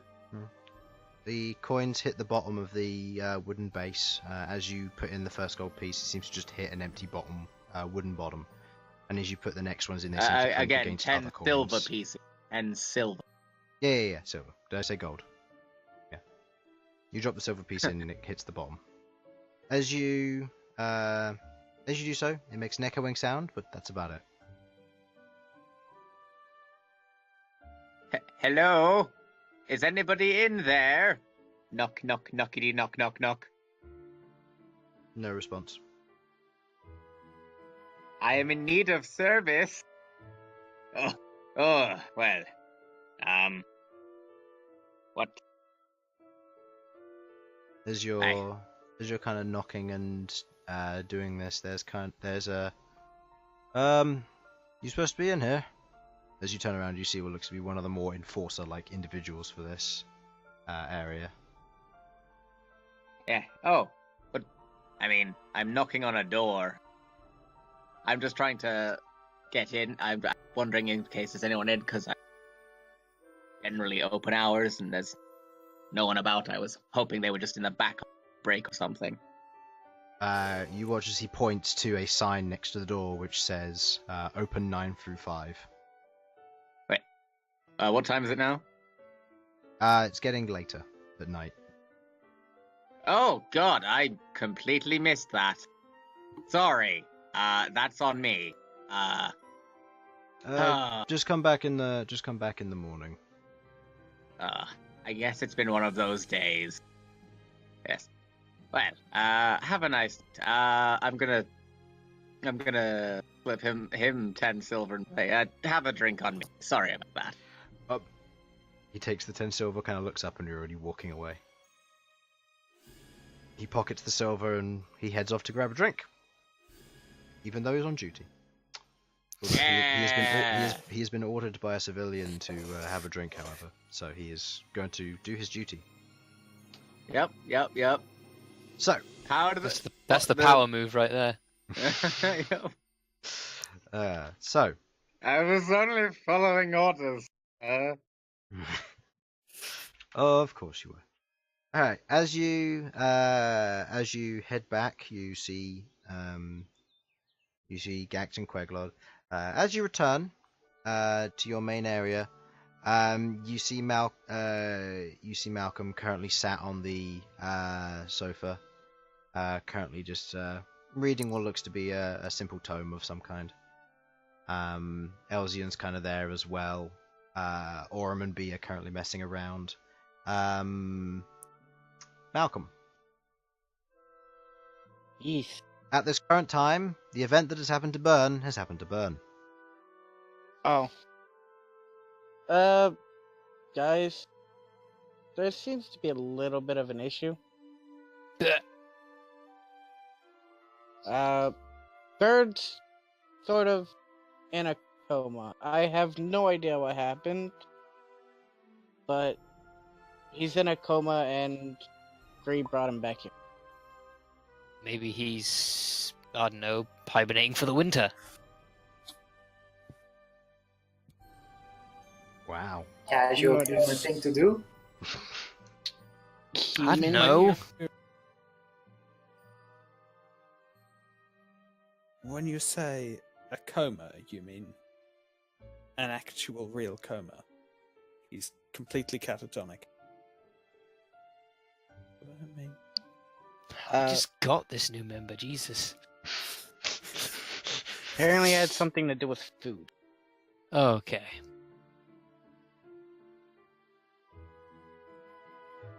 I don't know what's going on. I tried to take a look at him, but I couldn't tell what caused it.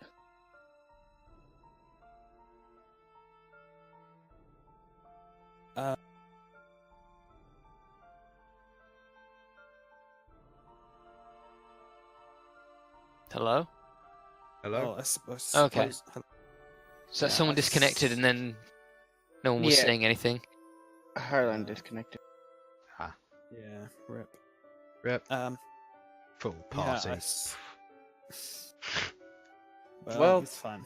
It's fine. can One of try. them can't speak because he put himself in a coma, and and 2 are gone. Can we put one of the other guys in the coma who aren't here? Unfortunately, things have been set in stone that have already transpired. This is the way. Guys, can you hear me? Yep. Yeah. So I would that's my assume- role's done for today. I think. I can't get into tabletop. It's lagging. I'm gonna We'll roll for you. we'll roll for you if time Thank if it you. needs be. So this is the day I started my training. So at this point in time, I am not fully trained in the way of the alchemist yet. Nope. Yeah. Saving that for the next session. or some part of the time skip which is after this.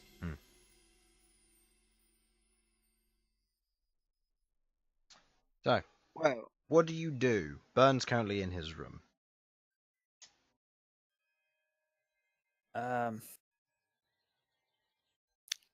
Did they tell you, like, did anyone know where he went out to lunch? he was with Gree, and Gree won't tell me what happened. He said that if he wants to tell us, then he'll have to tell us himself and Bern. I see. Well, shall we make bets as to what happened? Either Gree might be lying and he poisoned him. That's a possibility. I think they both got really drunk and had a torrid affair.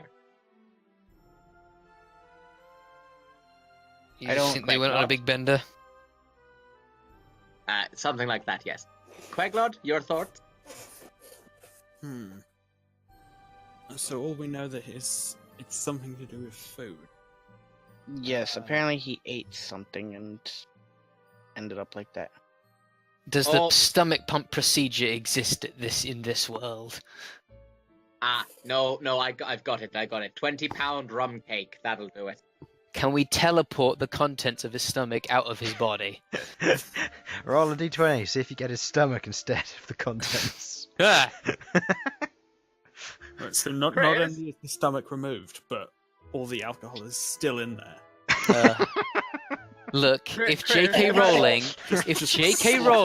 can make Yeah. it so that wizards shat themselves and teleported it away, we can teleport liposuction people. Okay. No, guys. The rule I've got has it. been set. Guys, I have. There is no going back. Okay. Chris, can I ritual cast Purify Food and Water On Bern? on Bern? Go ahead. Because it's a 10-foot radius, like, bubble. Okay. So, theoretically, it would suffuse Bern and Make depoison him his edible. God. Okay. First off, as you go to his room, you see lying on the bed isn't the usual human, but a large furbolg with What? shards of metal sticking out of him. You've seen him take this form once before. But he seems to just be lying there in this form. And as you ritually cast Purify Food and Water on him, there's that faint smell of urine. Ugh. Oh, right. Well, let's purify that into water. Did we ever hire a Okay, janitor? You purify it. The smell lingers, but whatever contents was left on the bed is still there. Oh, It's now Well, just at least it water. won't. At least it won't stain. That's true. Yep. It won't. You can just This- dry the fabric off nice and easy. Just the smell's going to linger for a bit. oh.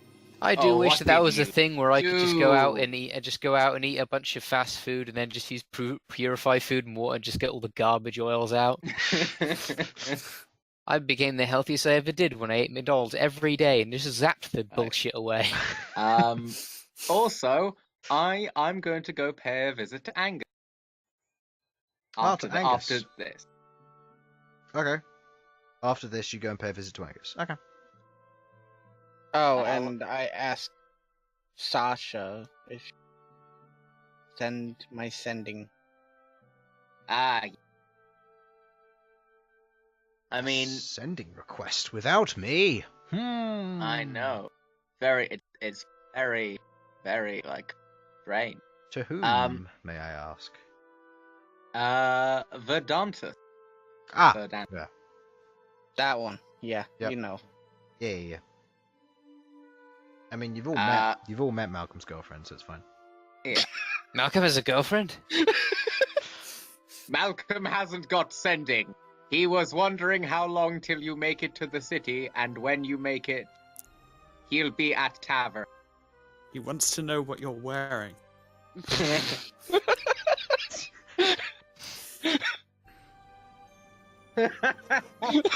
How many words do I have left there? Let me check.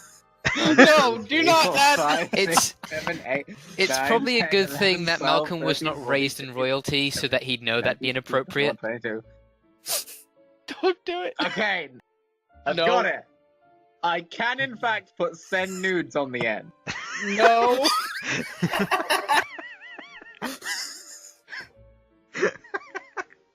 Do you do it? Hold up. Is this at the point when I found out the thing about Lighthouse? No. You find that out in 2 days' time when the dragons arrive. Okay. I'm going to roll a dice on my dice roller here. If it is Do you want, anything do you want but a- us to roll? Shalele. Yes, fine. Chris, roll the d20. 14. If it... Oh, I'm so sorry, Malcolm. Shalele, You're I'm not- backing. You're not going to be getting any nudes. Oh, I that's just send the normal message. You send the message. Probably the most How would that sensible option. even work? As Ghaakt turns around and says, or whoever mentioned the and ask what she's wearing question, Sasha turns around, gives a massive grin to Malcolm, who immediately prepares shillelagh, and then says nothing else.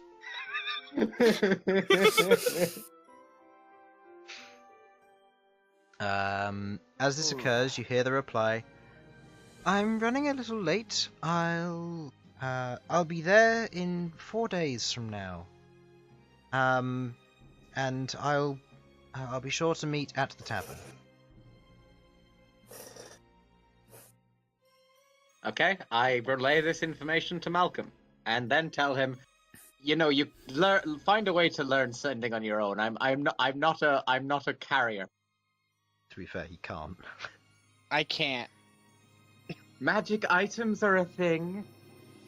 You have any idea how expensive sending stones are? They're like 5,000 gold apiece. God, if only there was some sort of universal mail delivery system in this empire. What, like Mhm. the rookery you own? Uh-huh. Oh yeah. But then again, that would take weeks to go, and the rookery can't work during winter, so... Hmm. Well, Indeed. not outside of city. Ravensicles. Our hot new beverage. Hot new... Of course. You can invent that in your own time, because you have brewer's kit training. I do. Hmm. So, we'll take this quick time to have a quick break. I'm not going to bother putting up the overlay and stuff anymore. I can't be bothered. I'm just going to leave it up, and you can hear us mumbo-jumbo about and walk back and forth, because that's fun. Square. Yep. Alright, break's begun, guys. Do what you need to do. I'm going to be right back. Cool. Yep. And they will still be able to hear you. So say what you want while I'm gone. Right. Chris is a dick. The only thing we have to fear is the Nat 1.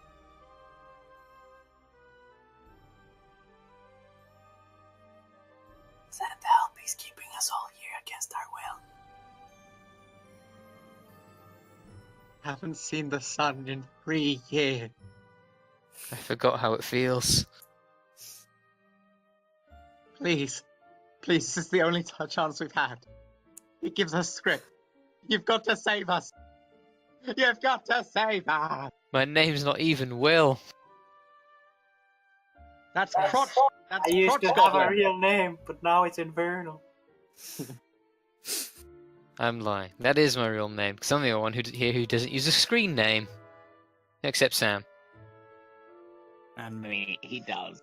Well, he does, but, no one calls him by it. Oh, hello there, Blaheim. I mean, I'm fine with people calling me Harlan. It's just everyone calls me Vox. I don't. do that? Alternatively, I mean, I would, but everyone alternatively, calls you Sir, Harlan, coming so that's from when I Infernal, started.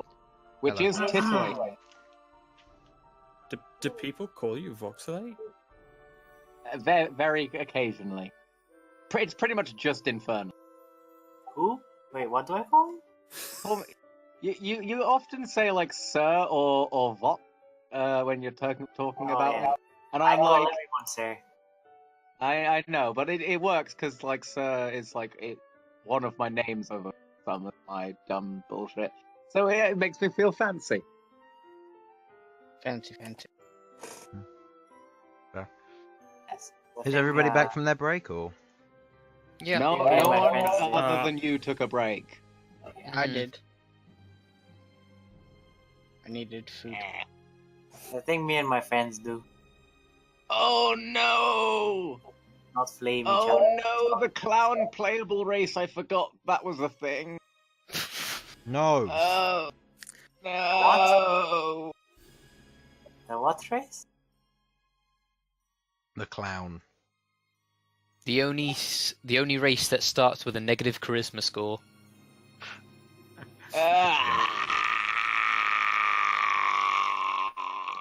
Don't worry, Harlan's Harlan. mute. Clowns aren't real. They can't hurt you. Oh, I Unless they're made of spaghetti.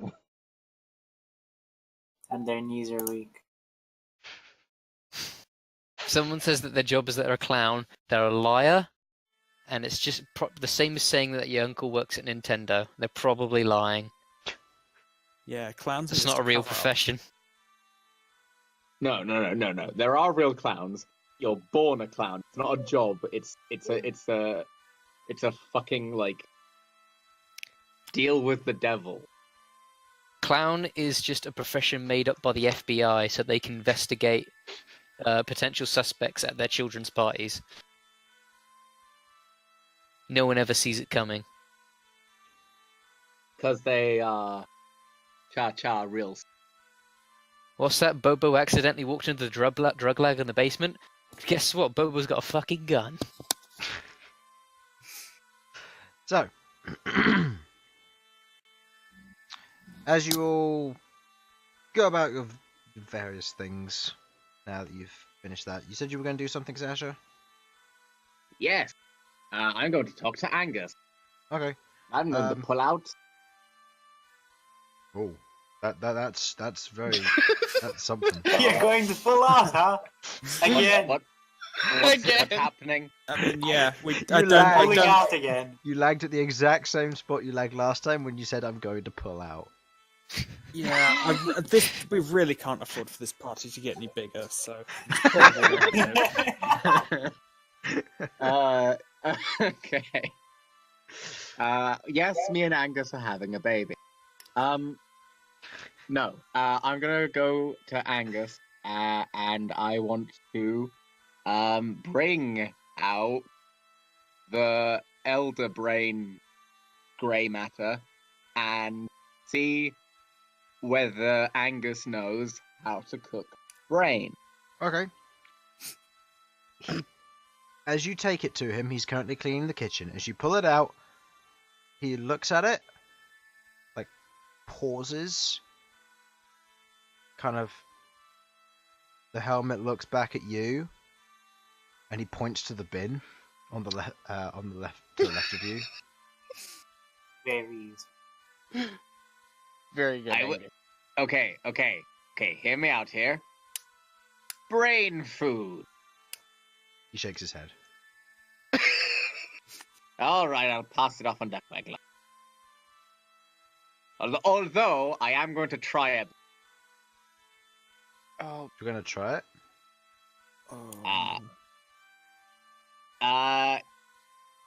Yes. Okay. Yes, I am. Okay. Fuck me up, Chris. Okay. No, You take a bite into it. No, I'm not gonna bite it raw. I'm not doing that. What are you gonna Of do? course, that would be disgusting. That would be crazy. That would be disgusting. What are you gonna do? Here lies Quedlog. Got. Okay. I would like to, I'd like to, grab the old Smashfist hammer and set it alight. Okay. And then I'm essentially going to use it as a frying skillet. Like, put it on the top, like... Angus shoos you out of his kitchen.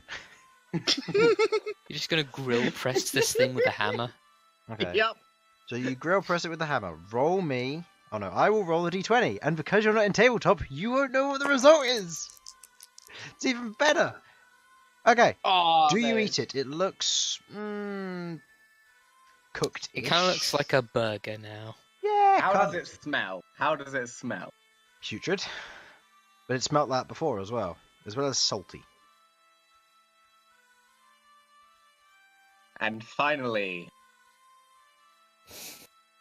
oh, Chonk! No. Oh no. Malcolm steps in at this point. Okay. No. Okay. Are you as aware you, of this somehow? as you, if anything, everybody's aware of the smell of burning elder brain in your backyard. So as you walk through the main living area into the hallways, you hear you call out to Chonk. There's no reply. Doesn't seem right.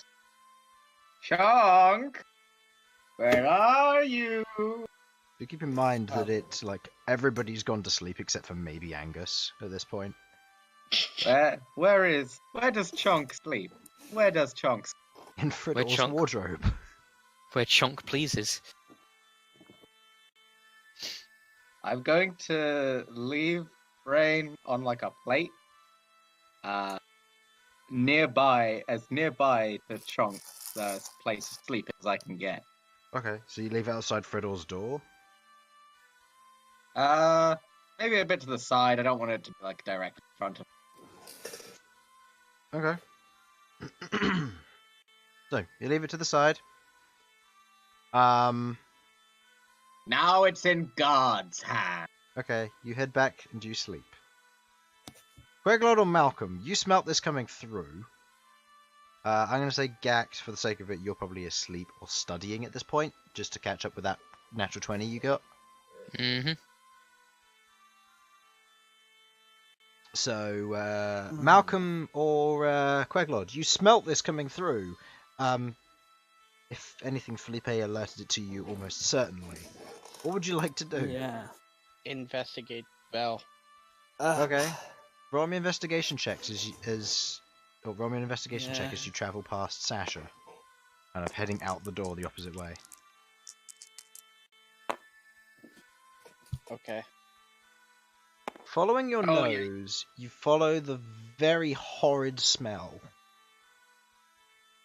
heading into the servants' quarters. And as you kind of head round the corner, you can see on a plate is this kind of grey, slightly blackened, horrific slice of elder brain.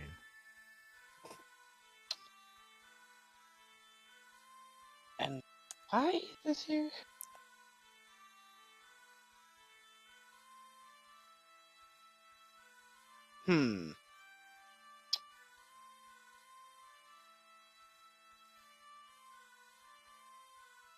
Malcolm does the right thing And leaves it where it is. and disposes. Ah. You put it in the trash then? Or are you gonna feed it to someone? Could I completely obliterate it with fire? Sure. You go pyromaniac style and you destroy the meat by turning it to ashes. It smells horrible, and your back living area will probably smell like it for a week. Ha ha! Success. True, but if anything, Queglod and Malcom are the only ones which know this, so it means they can blame it on Sasha easily. Oh, fuck. I mean, Sasha does love her fire. So- I'll have to confiscate the rest of that brain, I guess. Okay, so as you all rest up for the night, Elsyan going to sleep as well and complaining about the horrible smell, you wake up the next day. The horrible smell still lingering, and Bern is still out of action. I do what I said I was gonna do. Check on him and then head out. Okay. Do stuff. Checking on him, he seems to be slightly more recovered. His body seems to be naturally trying to recover on its own, but it's slow. Can I, before I head out and go do my shopping again, Mhm. I'd like to try casting Lesser Restoration on him. Okay. As you do, you cast Lesser Restoration. Nothing seems to happen. It's worth a try. I'll pump a Cure Wounds in there as well. Okay. It might do something, you're not sure. Flomp. I've done all I can. Oh, hey, I go. Okay. Actually, wait, no. I'm competent at medicine. Can I do a medicine check about what the if there's anything I can do to help? Let's see. 11 plus what? 6. Okay. No. You look over him. He seems to be, from your eye and your perspective, he seems to be in something similar to what Reagan's in. Oh, good. His soul's been shunted out of his body. Lovely. And but he seems to be recovering, you said? From what you can generally tell, it's hard to tell, and there seems to be very little notice of any recovery. Kind of the same with Reagan, so it reflects the same kind of thing. Now, just so you don't get utterly bored of this session, Infernal, Yes. you can play Chonk. Yeah. You have 3 You find uses of some Dissident suspicious Whisper, action. Confusion, and other stuff. If you need more details, I'll send you the stuff. So, as you all go out, you'll have your breakfast and you prepare for the day. And as you all head in, you can see Chonk currently lying on one of the stools in the main area, kind of lying upside down, tail wagging and tongue hanging out.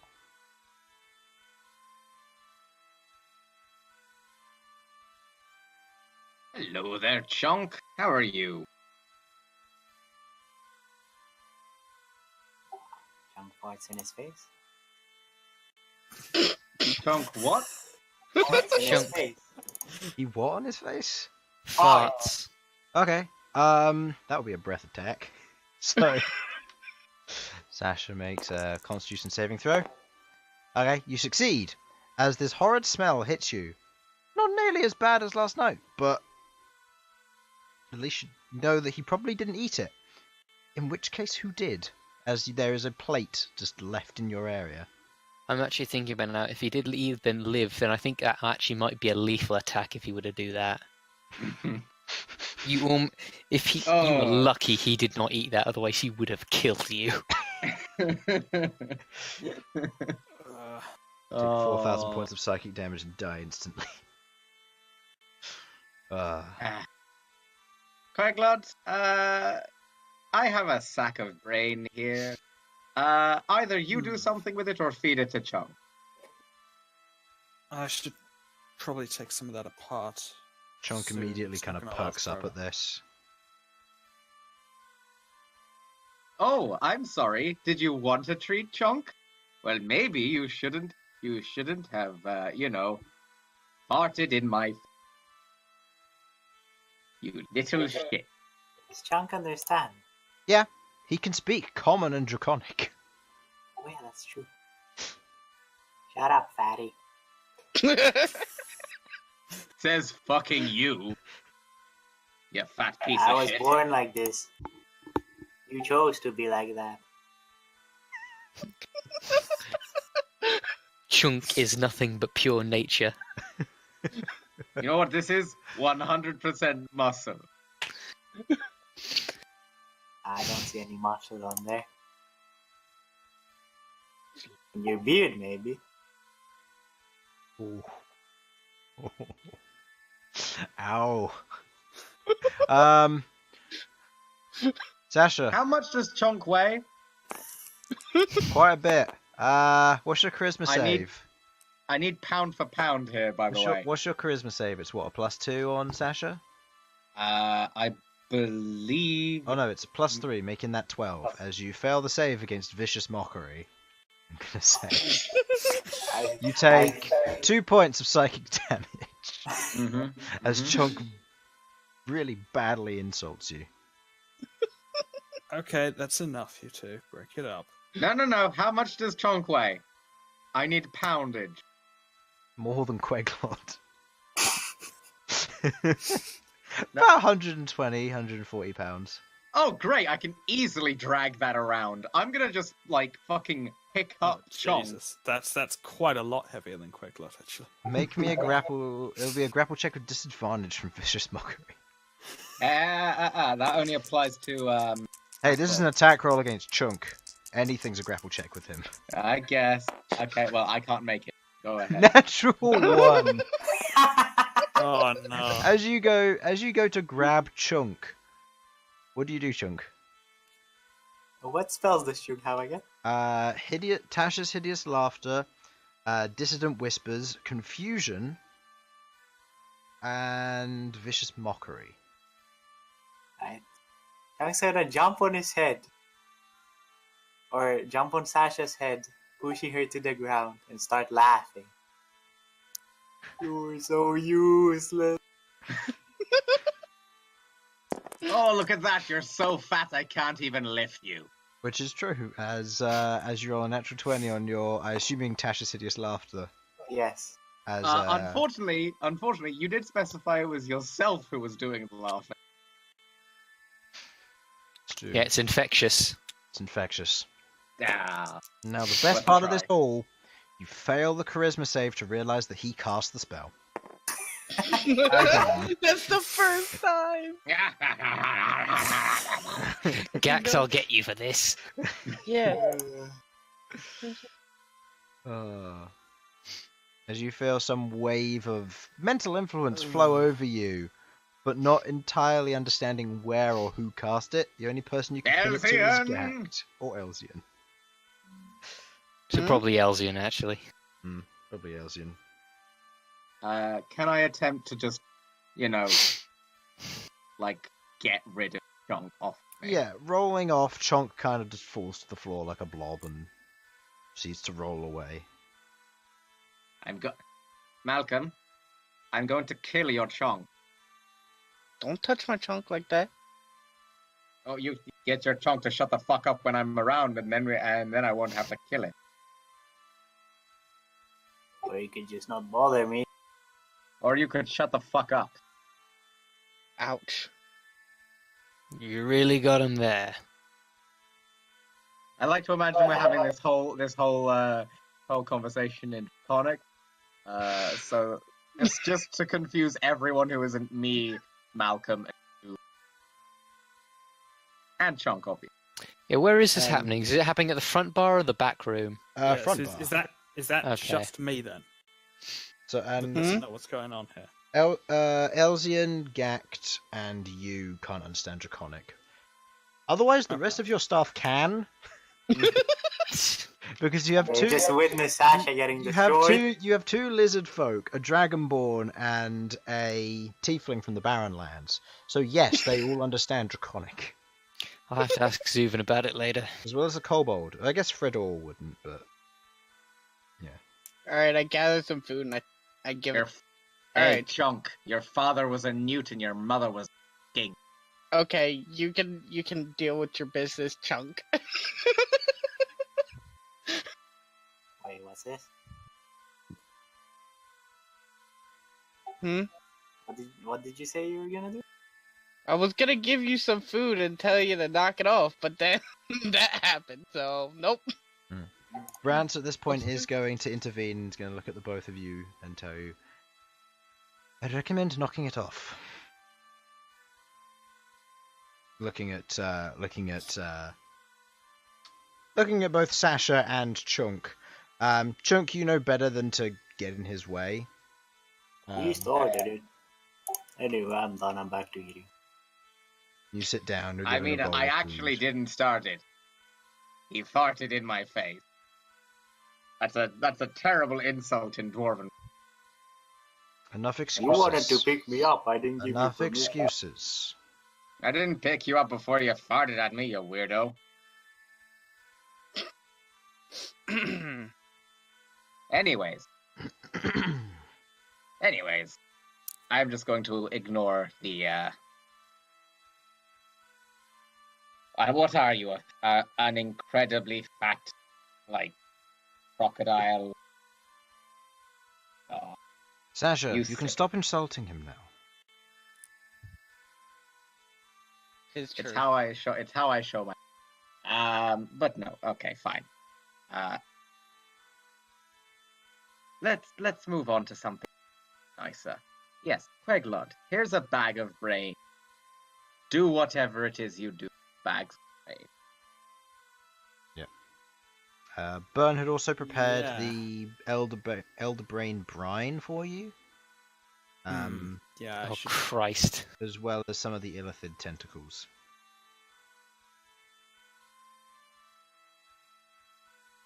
Yeah, I should probably take those apart. We should probably do something about Bern, right? Hey guys, Like, ever that's ever probably had a not- trip over takoyaki? Like, that's probably a problem. I don't know. Maybe it'll be fine. I just feel like we shouldn't just. I'm sure he'll leave him wake back there. up again during the spring. What do I remember Grease saying about it?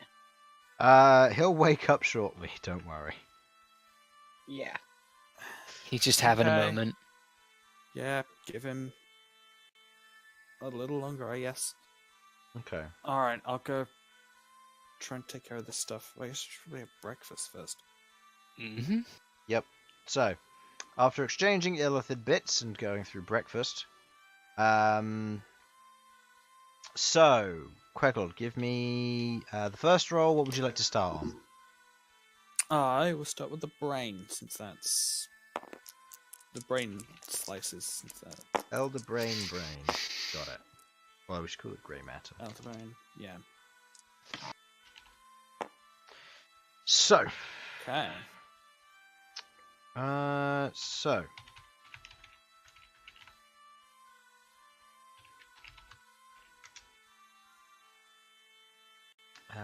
it has the telepathic bond, the confusion property, as well as enhanced perception. No hidden property. Okay. And it survives the journey of being processed. Cool. Next. Yeah, next will be, I guess, the brine. Okay. Can't imagine this will have any strong magical properties, but we'll see. Yeah. Almost. So, also has the telepathic bond property, as well as the slow healing property. Slow healing will allow you to apply 1 hit point per minute to a creature. Yeah, I can definitely make something with that. Okay. And the last thing is the illithid tentacles. Yeah, the tentacles. I will try and take some of those apart.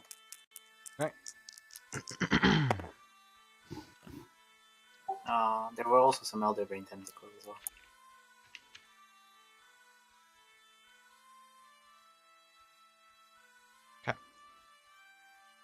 Those are the properties that the illithid tentacles have.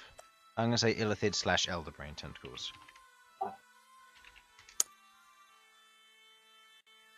Actually, no, that would be the hidden property.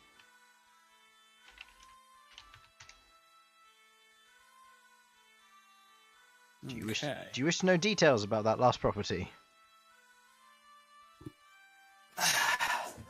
I feel like I have an inkling, but sure. Let's go.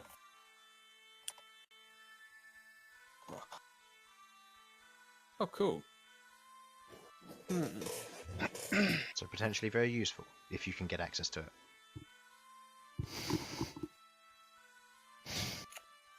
Yeah, I'm thinking. Wondering if we could get some. It's not very easy to get someone to forcibly attach to a magical item, so far as I'm aware. It's true.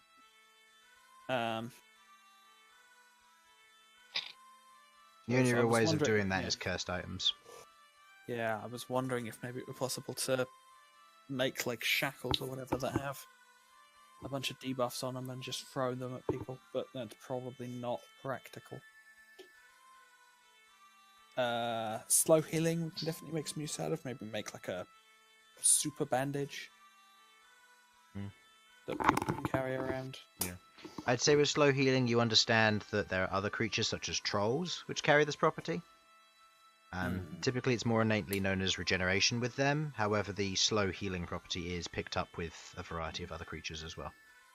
Okay. So yeah, if we need more samples of that, we know where to go.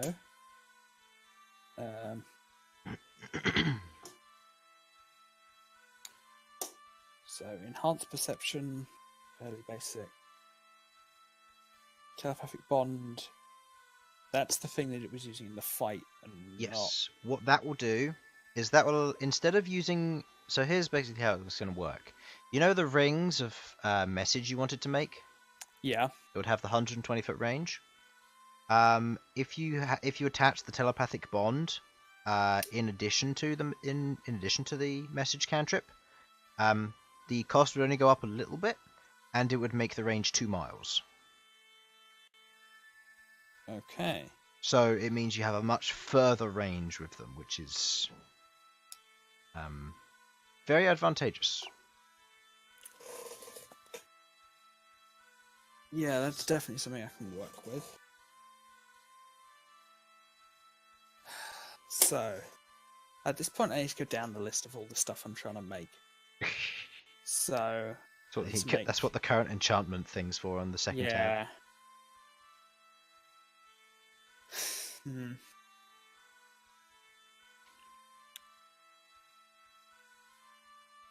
Okay. During this time, Ghaakt or Sasha, did you want to do anything special today, or just continue as normal? What's going on today? Any seasonal events? Because this is no. during my studying time, so... Yeah, during this time. It's mostly just preparation. So people are putting up bunting, preparing things, and all that's going on. Actually, no, there is one thing which I need all of you to go as a group, which Zuvan will approach you all about. Mm-hmm. Oh, well, everyone. Well, more specifically, those who own the tavern, Sasha, Queglod, Ghaakt, so on. I've had a letter from the Brandycots, your suppliers. They wanted to speak to you and make sure that everything would be okay for the winter.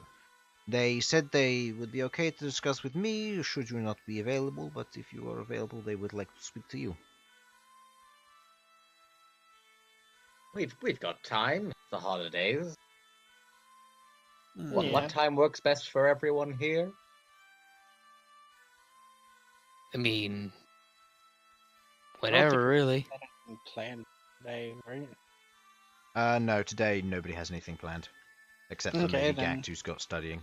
But he can do that after the trip. That's later. I can, as long as it's, not going to take too long. I just want to grab shopping quickly. But other than that, I'm pretty free completely today. Okay. Elsyan's okay to go with as well. Better be. So, you all finish up your meals. Malcom, did you want to bring up your thing now with Sasha, or was it Sasha? Who was it you need to bring up with? Oh, with the party. Yeah, with the party. So as you're traveling out onto the street, traveling through, it's a fairly windy day. And there seems to be quite a few people moving around. There's quite a lot of general traffic, but that's about it.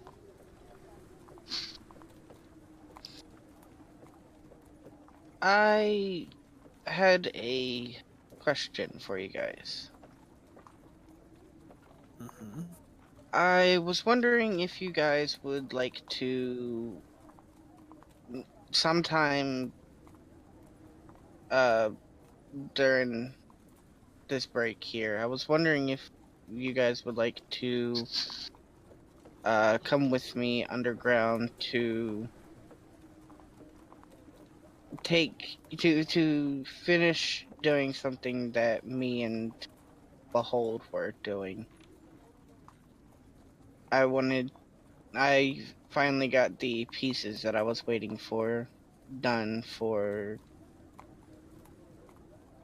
something. I'm not really sure what, but I finally got the pieces finished, and I wanted to go and finish that in memory of Behold.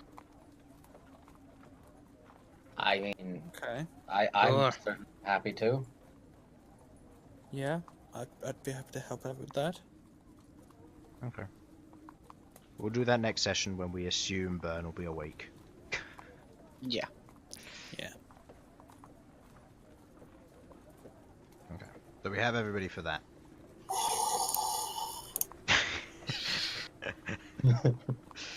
Yeah. Yeah, he's gonna be on food coma for 5 days.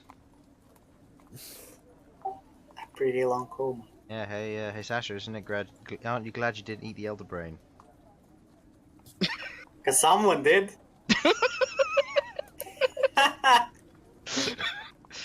Oh man, wouldn't that have been a fun twist of events? What happens? 2 out of 6 of my party members are unconscious. How? They ate elder brain. Right. And You were trying to set chunk into Who that. on God's green earth would eat elder brain? What kind of dumb bastard you don't know that. would? Alright. So as it's you... funny because I was the one who was going to do it. Exactly. As So I you... decided it was funny. Then to you'd make both Dom have to be die. sharing chunk. Oh, You control the legs, I control the voice. As you make your way through the streets, you eventually come to the what you know to be the general trade hub. Import and export hub, which is slightly near the center of town, just a little ways off of the large central spire. As you head up to it and you head inside, you can see various individuals currently either posting letters to various individuals to the in the stands that seem to be there, and people behind them just taking letters and other forms of payment. You can see off to various sections there are names above doors, which seem to refer to family names or business names. You're not sure. As you look over, you can see one which is referencing to the brandy cot. I believe Sasha or Queglod, you've been here before. One of you two came here to meet them originally as they are your suppliers, but we just didn't go through anything in detail. I believe it was. I believe we mentioned that I was planning to, since I'm the drinky okay. person. But Yeah. Yeah. So I you went don't to- remember having anything to do with that, so. Okay, probably in would which be case it was Sasha. quick. Okay, so Did it was I get probably the? Sasha. Wasn't I the one that got the information for him? You got the information for them, but then somebody else went to speak to them. Okay, I was just wondering if these were the Yeah. same people. Yeah, these are the same people. As you... actually, what do you do in this situation? You're standing in a relatively large room, you've got quite a lot of people around you, the tenants are all working, and you can see the door where you are, from what you can tell, supposed to go. Through the doorway. It's too sad. Better one. That one. That's too quiet, I can't hear it. Hey, that'll do. As you... So what were you doing again, sorry? You were...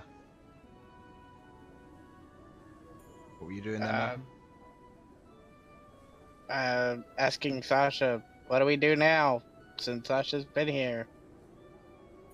Sasha. We'd not, You. obvious. You head up to the door and you knock. Nice hearty knock on the surface of the door. And you, as you do, you hear a voice from inside go. You open the door and go in, I presume? You cut out. Yeah, I heard. Okay. cut out. Yeah, Yeah. you wouldn't hear what cut the out. guy inside said. Yeah, you heard. You said you hear inside. Oh, okay. You hear a voice from inside say, "Come in." I head in, Okay. arms open as if greeting friend. Okay. You go in, and inside you see what look to be two gnomes with stacks of papers almost the height of them. One of them seems to be a little bit older than the other one, showing a little bit more signs of age. He wears what looks to be a monocle and seems to have what looks to be a gemstone in front of him, which seems to be in a box and seems to be just inspecting it. The other one goes up and says, "Oh dear, it's the ones from the Shrouded Shalia." Huh? Ah, yes, so you did get my letter. Yes. Good. Sorry. Good. So, Sorry, we quicker. wanted to discuss the matters at hand. We're prepared to transport goods through the winter, but it's going to cost us extra because we need to hire a specific team, as the winter is a very dangerous time of year for transporting to and from certain locations.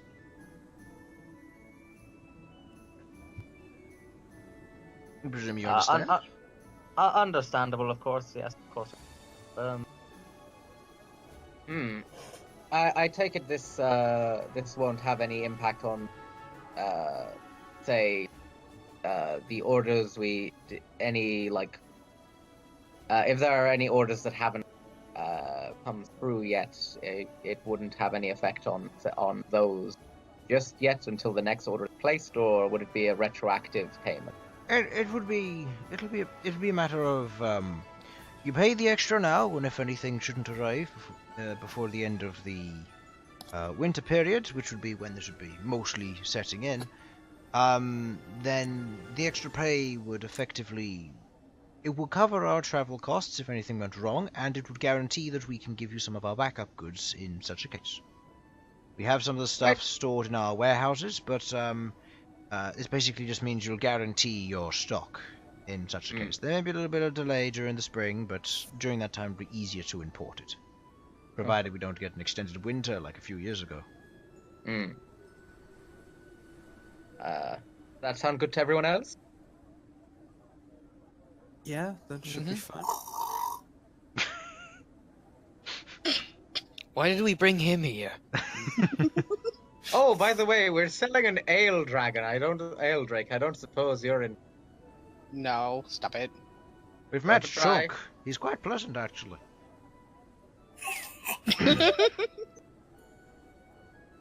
Yes, but we feel he's getting a bit old. You know how it is. Not not quite the peaceful life he could be. Well. I'm sure he'd be happy. I'm sure he'd be happy to die in your tavern. He seems happy enough. I suppose that's true. Anyway, yes. How much would the increase be? It'll be 20 GP a week, just to cover costs and make sure that you're getting what you need. That'll be about it, really. Unless you wanted to hire a specific team for this, in which case you can fund them and it may cost you less. No, you've served us well, and well, I wouldn't want to take the money away from you. It's always good to have a good working relationship with your suppliers, don't you agree? Yes, I do. That's why I wanted to speak to you rather than Zuven. Do understand, Zuven has our complete confidence, so if we're ever away or unavailable, no, Zuven that's fine. I understand. He's a very good manager, but he can be a bit too eager to please, should we say? He would. He'd rather say that he'll take the losses in order to not have the issues later, rather than pay the compensation and take the risk. Whereas some suppliers would rather do that because they don't have the coin. Well, as it stands, yes, I'm perfectly all right. I certainly am perfectly all right with All right, then. the plans. My party seems to believe so as well. Yeah. Right. And let us know if there's anything else you want imports. We're spreading our range a little bit more now. We're not just doing food and drink. We've been acquiring some He gestures down at what looks to be some kind of gemstone in front of him. We've been importing some gemstones from from a little bit further north. They'll be coming in through the winter on some of the winter trade lines, but otherwise, once the spring rolls around, we'll be getting a good steady supply of ore from the mines, and we'll be getting our higher grade ores coming in from the west. Do you think you'll be you'll be running a cheaper supplying than some of the craftsmen or the crafting suppliers, or is Definitely. it more intended? This will be mash stock, so it'll be cheaper for sure, but it'll take a while to get there. That's the only thing. Time will be the difficulty. You'll need to let us know ahead of time what you want, unless you're looking for a permanent standing order, in which case that won't take too long to set up. Oh, that's certainly excellent. I will keep that in mind. I'll get back to you once. If there's anything you need. Zuvin has told me that some of you are specializing in various goods and trades. So if there's anything you need, or you want to expand your repertoire, we can supply you with the goods if you need them. Good to know. I'll bear that in mind. Alright. I don't think we have anything we need at this precise moment, but Alright, I fair don't dues. doubt we'll have need of something at some point. That's fair. My boys will be around on the usual day coming up, and they'll be delivering your bits and pieces. They've made sure to get your stock of eggnog in on time, the second lot of stuff, as well as the bits and pieces for the iced popsicles. Yes. Yes, if that's all working out, then that's good. Yes, as well as those special pies which Angus wanted to make. I heard he's been experimenting quite a bit. Yes, odd one, that one. Doesn't speak a lot. Anywho, if that's all you've got, then we'll leave it to your business, and respectively, if you could leave it to ours. Alright then. Well, you enjoy the rest of your day then. Alright. Have a good day. And he goes back to appraising and inspecting the stock as his wife proceeds to deal with various bits and pieces. You leave back out onto the street or into the main trading hub, and you can see various individuals going about their business, as you all do too. Ghaakt proceeds to learn his various bits and pieces. Queglod experimenting with enchanting. Sasha, you want to shop? Yes, I wanted to shop for incense, a large enough amount of it to be able to use for a good portion of time, and a set of divining instruments that might be used for fortune telling or auguries. Okay. I'm probably looking mostly for dragon bones that can be rolled. That's one of the options, because that kind of fits with my whole shtick. But Yep. anything that's a Tauren or dragon based, good. Okay. We'll say you acquire the incense, up to 100 GP worth of incense, if you would like. I'm gonna go for 50 because I that's just fine. need some incense. I don't need it like all of the entire. Okay, so that's 20. So 50 GP of incense. Go ahead and add that to your inventory. And as you head down into the Undercity, I assume you're heading to the diviner who you found the other day. Yes, sir. Okay. I don't know what how much 50 days of incense. Not much. Don't worry about it. I'm gonna put it as like 2 pounds, I guess. That's the most it could possibly weigh. Yeah, sure. Yeah. As you head back underground, traveling down, you head to the shop front, and as you look into the this area, which is particularly embedded into the wall, You can see that the door is closed, but there is a sign to the left of it where the times were has been turned around and it says open.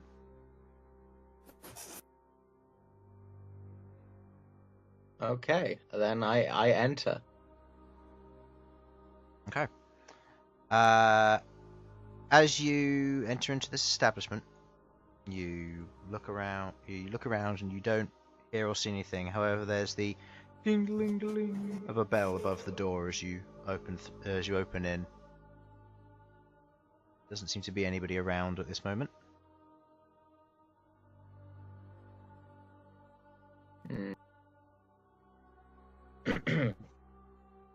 Hello? Hello? Is there anybody in here? As you take a few steps in, you kind of listen around, and you kind of say this before you hear a voice from behind you. What do you need? And as you just kind of spin around and have a look, you can see what looks to be a slightly darker yellow or orangish tan human, wearing what looks to be a full kind of turban on the head and then a face mask covering the mouth and nose, with what looks to be a series of studded gems along the surface of it. Currently has his hands clasped together, standing behind you, standing between you and the door. Oh, hello there. I'm looking for items for fortune telling, divination, I should say. Yes, I specialize in those. What is your preference for this? I am a cleric, and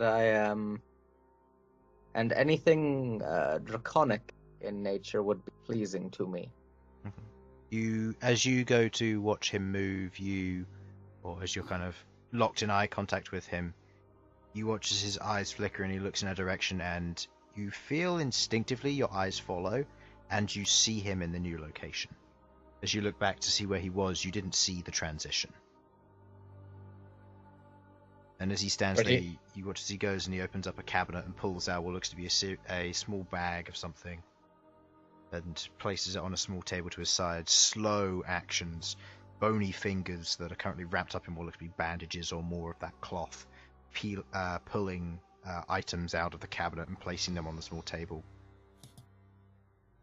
As you begin to follow him again, you watch as he disappears, and as you kind of look around for him, you see him standing behind the counter, currently pulling out the various items and placing them on the top of the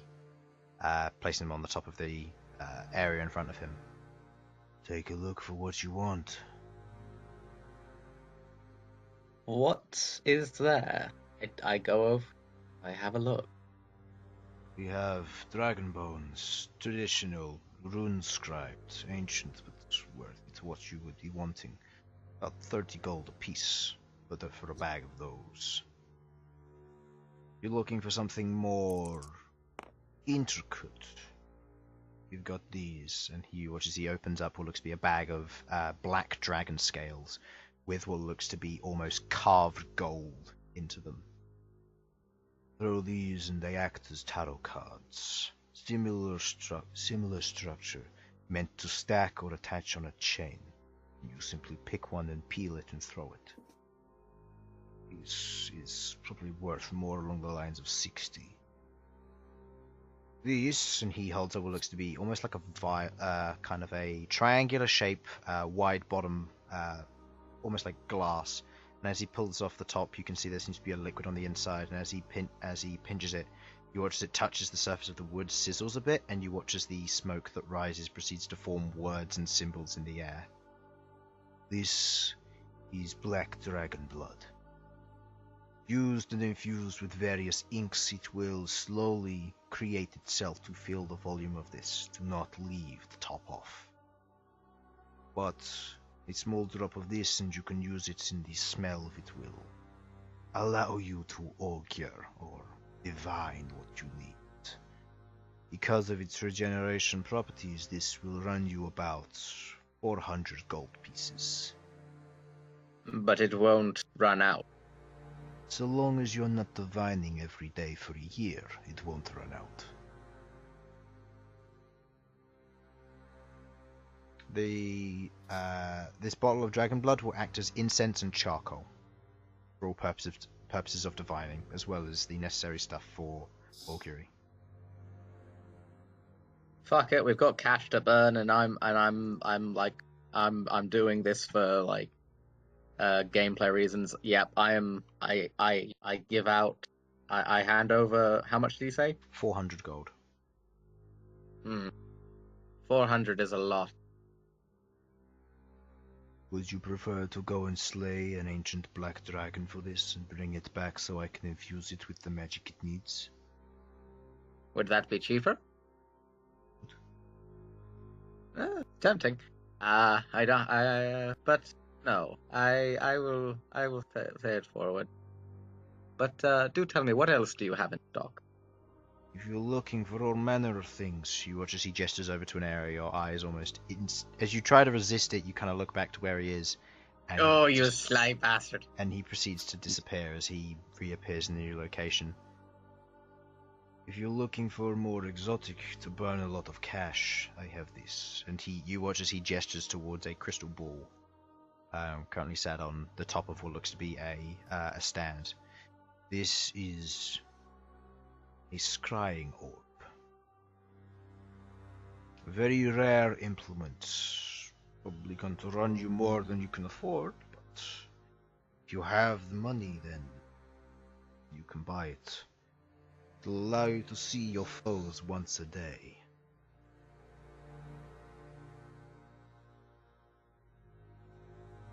Specifically my foes, or? Anybody you wish, but your foes is easier than your allies.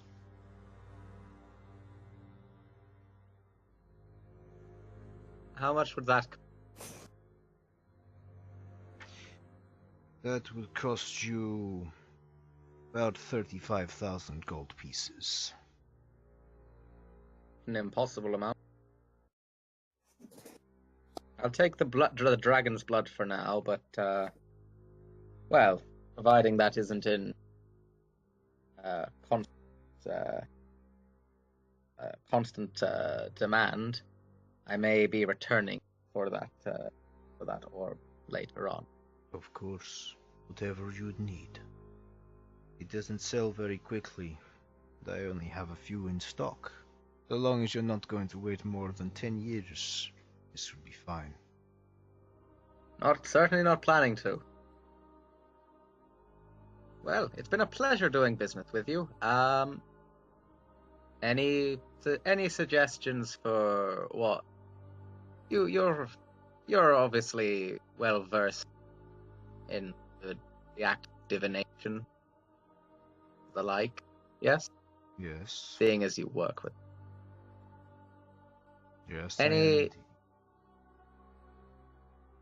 What do you know of Alejandra? She is a goddess of weaving. Fortune, if you will, the peak of divination. But she is lost. Although she may be the goddess of fate, she doesn't know her own. As a result, she has become mad in her searchings. Something's not right. Many have fallen from her branches and have yet to get back up. Interesting. Do you think it wise to follow quest of a god like that?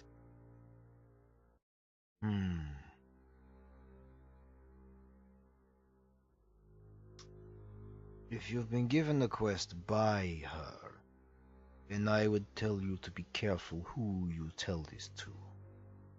And also, in such a case, you be careful what you do with that information. Following her understanding is fine, but she may lead you astray, on purpose or not. I cannot say.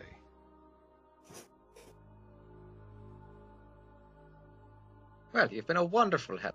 Have a nice day, I suppose. And to you. He gives a slight nod. Ta-ta! I'm just gonna leave, like, all happy and smiley, like, completely wrong for the area. Okay. You leave, and as you look back, he's no longer behind the counter. He's I nowhere didn't to be think he seen. would be.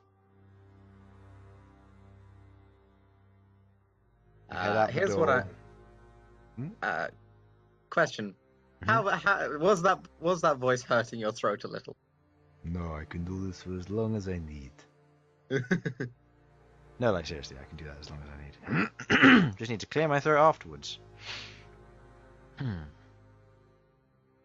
No, you'd be surprised how many random voices I do when playing with Liam and Hunt, because it makes him scream and get annoyed at me. It's great, especially when you speak to randoms in game. Anyway, as you leave, you head back out onto the main area of the Undercity. And did you need to do any other shopping? Nope. That's it for me. But I am gonna stick around. Gonna stick around the tavern and listen to gossip and generally just Okay. be sociable with the people around. Make me an investigation check with advantage. Oh, I'm rolling. I forgot. Yeah, please do. Okay. I Double would love sixes. to. Oh, You're listening to gossip. Listening to gossip. However, you are distracted as Zuvan's wife and children arrive.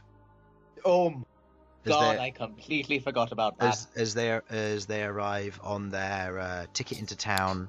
Upon seeing them, he kind of leaves behind the counter, rushes up and hugs them. You see more.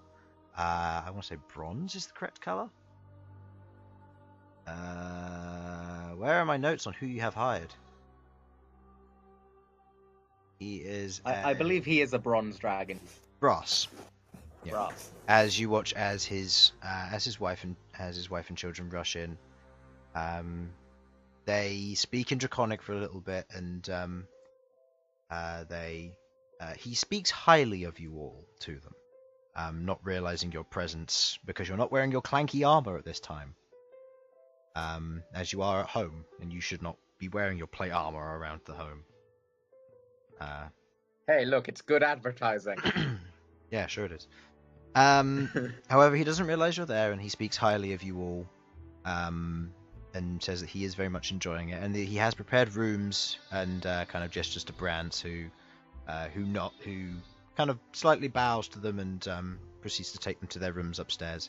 The kids then later come down and they proceed to have a conversation with him. And you hear words of that their caravan came ahead of the Dragon Knights.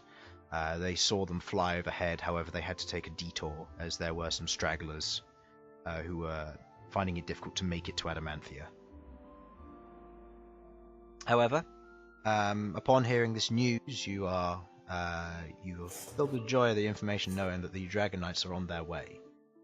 The rest of you go about your business. Ghaakt with his studying, Queglod with her deciphering of various information and working on her various enchantments. You go about your day as you do. And the next day rolls around. You wake up. You're all fully well, and to some of you, you hear the familiar sounds of cheering outside to what you know to be the sound of the welcoming of the Dragon Knights. How many of you would like to go out there, other than Bern? I'll go. Unless you want to wheel Yeah, Bern out on a trolley or something. No, I'll go and take a look. It's just what happens if you eat brain. Yep. Oh, I've just had an interesting It's idea. If you could have a because there's a sledding tournament during all this, Oh you boy. you could actually practice with Bern's body because he is covered in shards of metal. Just saying. Yeah, everything about that idea sounds safe. As safe as eating elderbrain. Isn't that right, Infernal? Fuck up. It was a total thoroughly calculated plan, but I'm bad at math. That's true. As you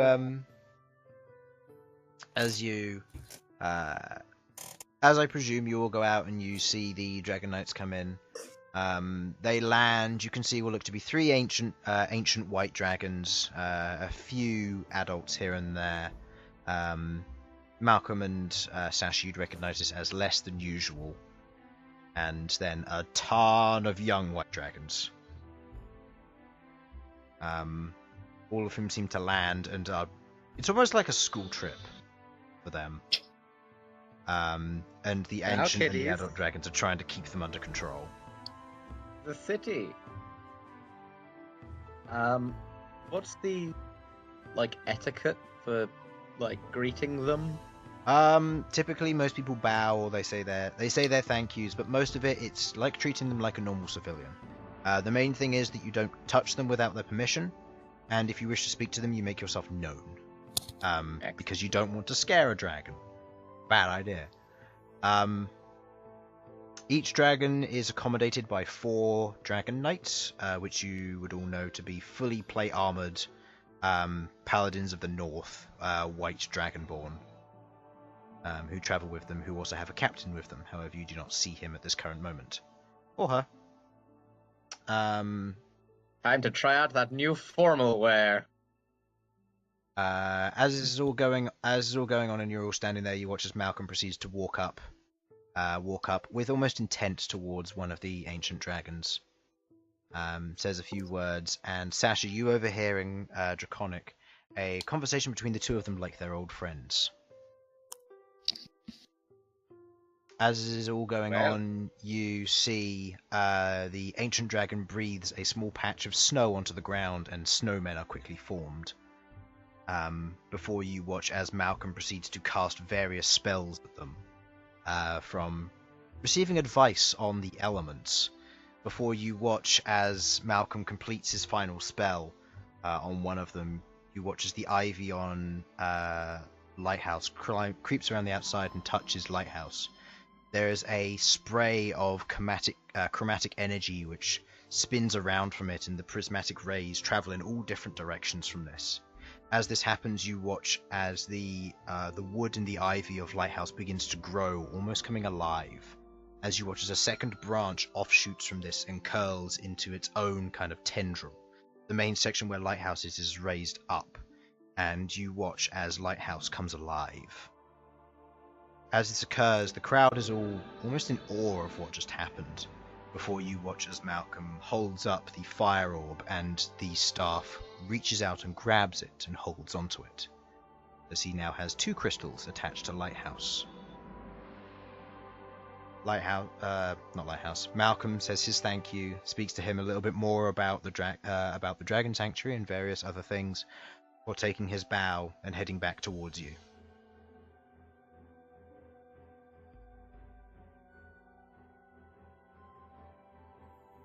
Does anyone wish to say anything? I think they'll do that for your one, Queglod.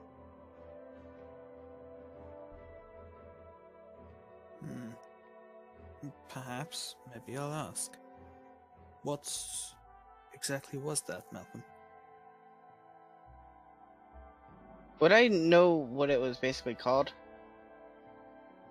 Roll me an Arcana check. Let's see if you know.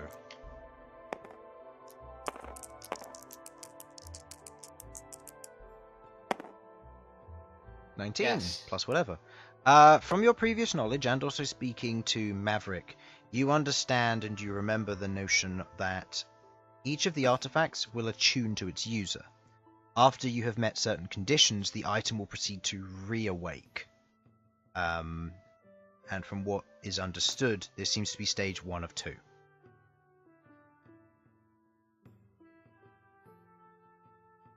That. Okay.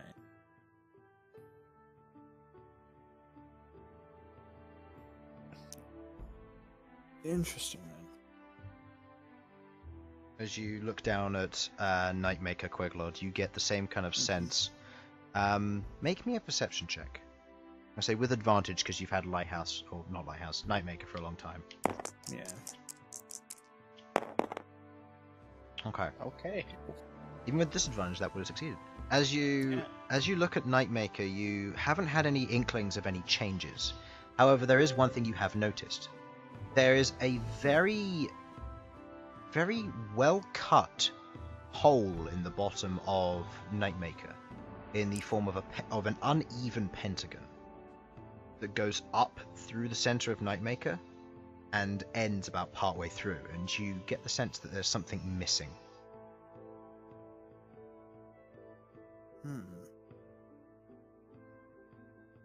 Interesting. So we got a side quest then.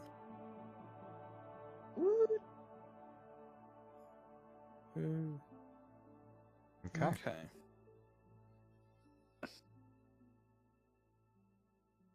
As this all rounds out, as you're all kind of watching this take place and waiting for Bern to wake up, that's where we will end our session there.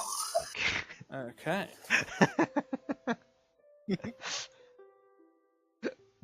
Oh man, Fun old time, guys. I gotta disappear off now. that's fine. Yeah, same. Bye. And I will talk Bye-bye. to you later, Chris. About Yep, I will speak to you. adios. I will speak to you guys later about what else occurs during the time skip. If there's anything you Yeah. guys wish to do with the dragons, you're welcome to talk to them either on stream or off stream. However, next session will be the beginning of the festivities. This means that you'll be having your in-house snowball tournament. Yeah. Or actually, you will go on your small adventure underground/underwater. Is that gonna include me or no? Yes, it will. Okay. And then you'll be doing the in-house snowball tournament, plus then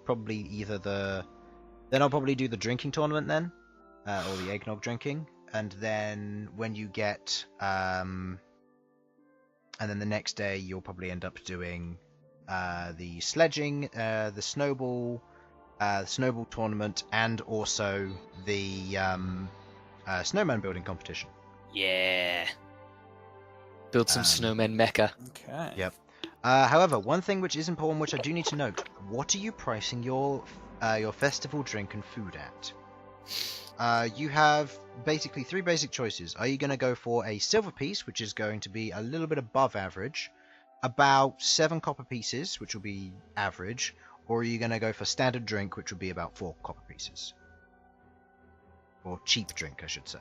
This is for the eggnog. For food, you can go for high silver, again going for about the 2 silver mark, going for maybe 1.3 for medium, and then maybe about 1 for the original. this is alcoholic nog, yes? Yes. I'm saying maybe we price it average or low, so that we get them drinking and then they drink, sort of thing. I mean, I think +1 silver is good. I was thinking we price it to whatever the income of our usual clientele is. That's true. That works good. Like, we're in the craft area, clientele, usual clientele is 4 copper pieces, so you'd be running the cheap alcohol then. That's fine if we get. I'd say a silver. No, we're not going to do a silver. That's a bit much. Because we need to use up our reserves for it, don't we? Yeah. Okay. No Split the one wants middle. Let's eggnog in go the average. spring. One thing which I did get wrong earlier, Infernal, I had the formula wrong for how much you should have earned when I showed you the example. So do keep that in mind. I was wrong. I still think a silver is fine. However, something to note. I would like someone to make me a D20 check for the tavern. Who hasn't done one yet? Or recently? I did it last time. I believe everybody has. I and haven't, somebody- but But in you're a while. not, But you're I'm not not in, here. so I'm gonna. Yeah, I've also left. Dibs Okay. next time. Alright, you do it, Malcolm. Okay. Alright, Malcolm. What we got? Okay. 8. 8. Okay. So, Average.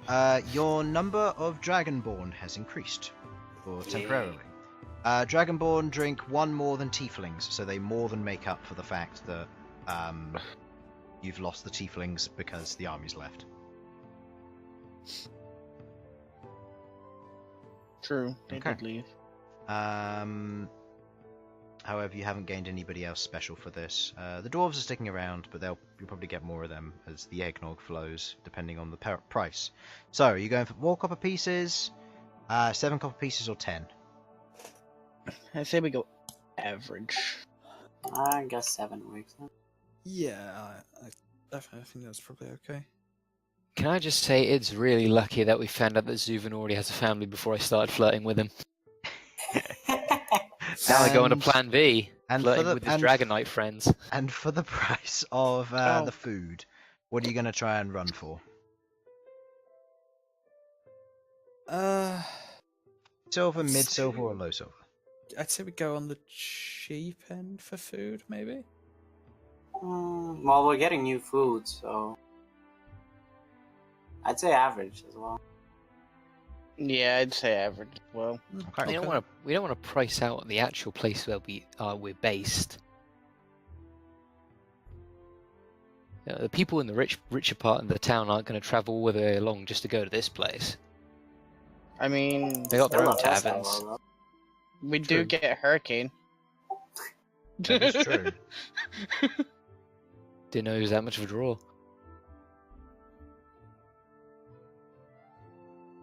Yeah, you get Hurricane's attention with this because he actually likes your tavern. Ah, After all, Yeah. he gave it to you, so kind of got to like it. I think keeping on the slight cheaper end of things, but not. So average. Yeah, average. Yeah, we don't want to bankrupt ourselves, I guess. Okay.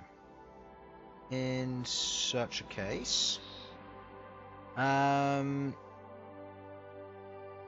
of what is occurring, you have 3 Dragonborns currently being paid for. You do not have the Orc anymore. You do have a group of 4 humans, no elves, 2 dwarves, and you have lost the Tieflings. So,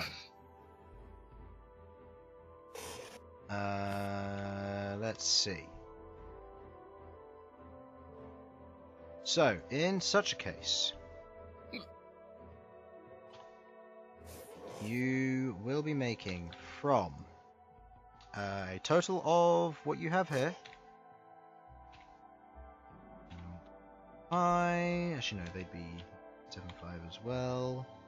No elves, and the dwarves are staying the same. You are currently making 333 gold and 77 silver. Oh no, and 7 silver and 7 copper. Nice. That's what you're making a week. Wait. Dang. Yeah, you're earning a lot. It's the festival. It's That's gone quite a up. lot. Yeah, because of the price that you've chosen, it averages out a bit more. But you have made a marginal profit from this festival, about an additional 200 gold. Cool. And it's a 6-week festival, and you'll only get more customers as it goes on. Nice. So your gold will go up, notably. So, as that all goes through, and you make your prices, you make your changes, that is where we'll end the session. So, thank you for watching. Hope you enjoyed, and we will see you in the next one. Ta-ra! Bye-bye.